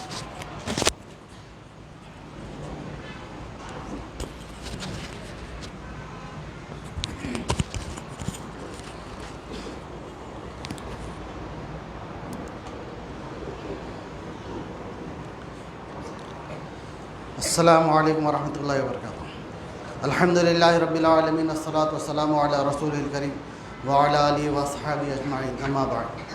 ہر قسم کی حمد و ثنا اللہ رب العالمین کے لیے، بعدہ بے شمار درود و سلام تمام انبیاء اکرام پر، خصوصاً ہمارے نبی جناب محمد رسول اللہ صلی اللہ علیہ وسلم۔ محترم حاضرین سامعین، اللہ کا بے انتہا فضل و کرم ہے کہ ہم آج عظمت قرآن کے تعلق سے سماعت فرما رہے تھے۔ محترم شیخ محترم نے الحمدللہ عظمت قرآن، فضائل قرآن، تمام چیزوں کو سمیٹ دیا، اور قرآن کے حقوق، یعنی اس بیان میں اللہ تبارک و تعالیٰ کے فضل و کرم سے ساری باتیں شیخ محترم نے سمیٹ دی۔ تو اب اس بات کی ہمیں ضرورت ہے کہ ہم اس کو پڑھیں، سمجھیں اور اس پر عمل پیرا ہوں، اور جو چیزیں ہمارے لیے ہیں ہم اس کو اپنائیں، اور جن چیزوں سے یعنی قرآن کو پس پشت ڈالنے سے منع کیا گیا ہے اس کو سمجھیں، اور قرآن کی عظمت کو سمجھیں، اور قرآن کے جو فضائل بیان کیے گئے ہیں اس کو اپنے دل میں پیوست فرمائیں، تاکہ ہم میں قرآن کو پڑھنے کا شوق ہو اور قرآن کو سیکھنے کا شوق ہو۔ الحمدللہ یہ تمام باتیں آ گئی ہیں، تو اس لہٰذا میں ایک بات جو ہے قرآن کے تعلق سے وہ کہنا چاہوں گا تمام لوگوں کے لیے۔ قرآن ایک امانت ہے، اس امانت کی حفاظت کی جائے۔ الحمدللہ یہ بچے حفظ کر رہے ہیں، کر چکے ہیں، 2 بچے اس سال حافظ ہوئے ہیں، اور بہت سارے بچے ابھی چند پارے حفظ کیے ہیں، تو لہٰذا ان کی ذمہ داری ہے، انہوں نے محنت کی، سال بھر محنت کی، استاد نے بھی محنت کی اور ان کی بھی محنت ہے، اور اس محنت کو امانت سمجھے۔ اب ان کی ذمہ داری ہے، اور ان کے ساتھ ساتھ والدین کی بھی ذمہ داری ہے اور سرپرستوں کی ذمہ داری ہے کہ اب یہ جب بچے اپنے گھروں کو جائیں گے تو ان کی ذمہ داری بنتی ہے کہ اس امانت کو محفوظ رکھیں۔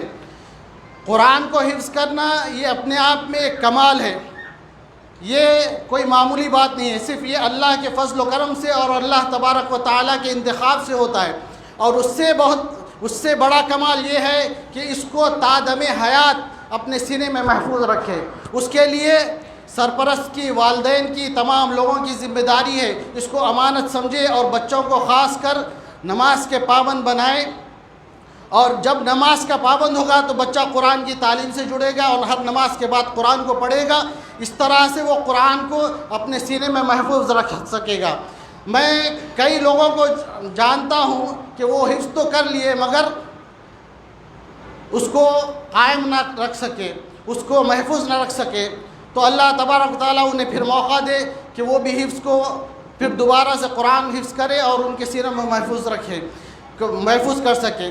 تو لہٰذا میری تمام حضرات سے گزارش ہے، اور جتنے بھی لوگ ہیں یہاں پر بیٹھے ہیں جن کو ایک پارہ یاد ہو یا چند صورتیں یاد ہو، اس کو بار بار پڑھتے رہا کریں، تاکہ اس امانت کا لحاظ رکھیں اور اس امانت کو ہم اپنے سینے میں مرتے دم تک قائم رکھیں، تاکہ اللہ تبارک و تعالیٰ کے پاس قرآن کے تعلق سے جو حجت ہے وہ قائم رکھ سکے۔ لہٰذا اب یہ بچے حفظ کر چکے ہیں، تو یہ سمجھیے کہ ایک پہاڑ کے دامن میں کھڑے ہیں، اب اس کو سر کرنا ہے، پہاڑ کی طرح ہے، تو ان کی یہ لڑکپن ہے، بچپن ہے، اس کے بعد جوانی آئے گی، یہ مختلف مراحل سے گزریں گے، ان کے لیے مشکل ہے، اس میں والدین کا اور سرپرستوں کا بہت اہم کردار ہے۔ لہٰذا تمام لوگ جتنے بھی جو مدرسے کے بچے پڑھ رہے ہیں، ان کے سرپرست ہیں اور ان کے والدین ہیں، ان سے یہ گزارش ہے کہ ان مراحل میں ان کا ساتھ دیں اور ان کی نگرانی کریں، اور اس پہاڑ پر جب ان کی عقل آ جائے گی، جب یہ 35-40 سال کی عمر تک پہنچ جائیں گے، 30 سال کم از کم 30 سال تک، اس کے بعد تو پھر الحمدللہ یہ قرآن کو بآسانی اپنے مرتے دم تک تادم حیات اپنے سینے میں محفوظ رکھ سکیں گے۔ تو لہٰذا اللہ تبارک و تعالیٰ سے دعا ہے کہ اللہ تبارک و تعالیٰ ہمیں قرآن پڑھنے، سمجھنے اور اس پر عمل کرنے اور اس کی حفاظت کرنے کی توفیق عطا فرمائیں۔ اللہم انفعنا ونفعنا بالقرآن العظیم، اللہم ذکرنا منہ ما نسینا وعلمنا منہ ما جہلنا وارزقنا تلاوتہ آناء اللیل واطراف النہر علی الوجہ الذی یرضیک عنا، وآخر دعوانا ان الحمد للہ رب العالمین۔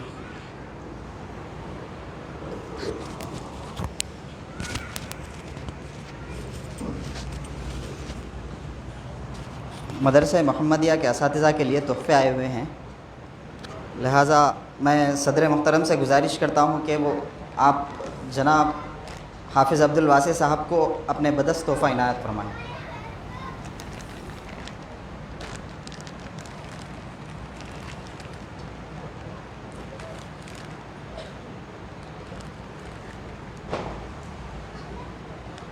ایک اور تحفہ شیخ محترم سے گزارش کرتا ہوں کہ وہ اپنے بدست تحفہ عنایت کریں، حافظ عارف محمدی صاحب سے۔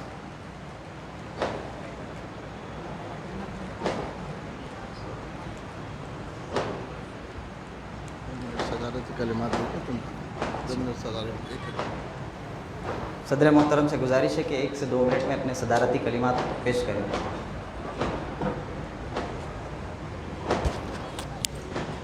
السلام علیکم ورحمۃ اللہ وبرکاتہ۔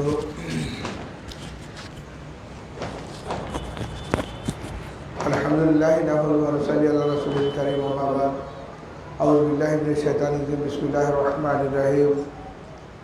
لا یستوی اصحاب النار واصحاب الجنہ، اصحاب الجنہ هم الفائزون۔ لو انزلنا هذا القرآن على جبل لرأيته خاشعا متصدعا من خشیۃ اللہ۔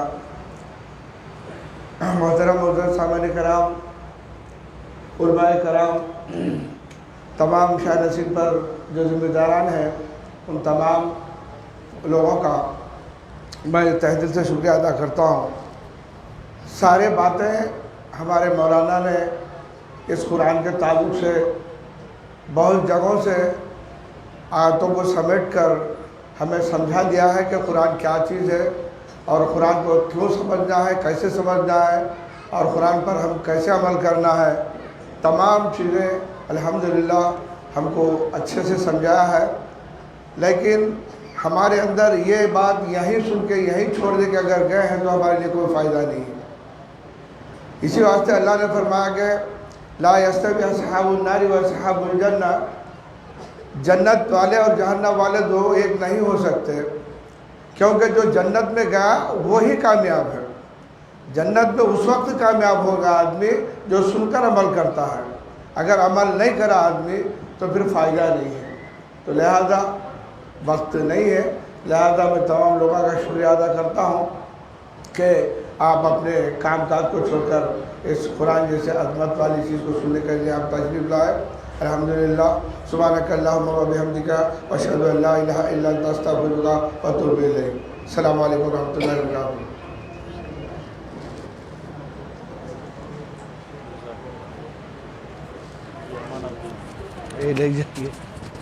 أعوذ بالله من الشيطان الرجيم لئن شكرتم لأزيدنكم وإن كفرتم إن عذابي لشديد۔ تمام حاضرین کا، مہمانان خصوصی اور خصوصاً شیخ محترم کا مدرسہ محمدیہ لتحفیظ القرآن اور ضلع جمعیت اہل حدیث کریم نگر کی جانب سے شکر گزار ہیں کہ آپ نے ہمیں وقت دیا اور ہمارے ننھے منھے مدرسے کے طالب علموں کی ہمت افزائی کی اور ہمیں قرآن کے تعلق سے بہت ہی اہم نصیحتوں سے مستفید فرمایا۔ اللہ رب العالمین سے دعا ہے کہ اللہ رب العالمین شیخ محترم کو صحت و تندرستی رکھے، اور اللہ رب العالمین تادم حیات آپ سے دین کی خدمت لیتا رہے۔ انشاءاللہ ابھی اذان ہوگی، اذان ہونے کے بعد 5 منٹ کا وقفہ دیا جائے گا، اس کے بعد نماز کھڑی ہو جائے گی۔ نماز کے بعد آپ تمام حضرات کے لیے انشاءاللہ طعام کا انتظام ہے۔ وآخر الدعوہ، مرد و خواتین تمام کے لیے انشاءاللہ طعام کا انتظام ہے، لہٰذا نماز سے فارغ ہونے کے بعد آپ لوگ طعام سے فارغ ہو کر جائیں۔ جزاکم اللہ خیر۔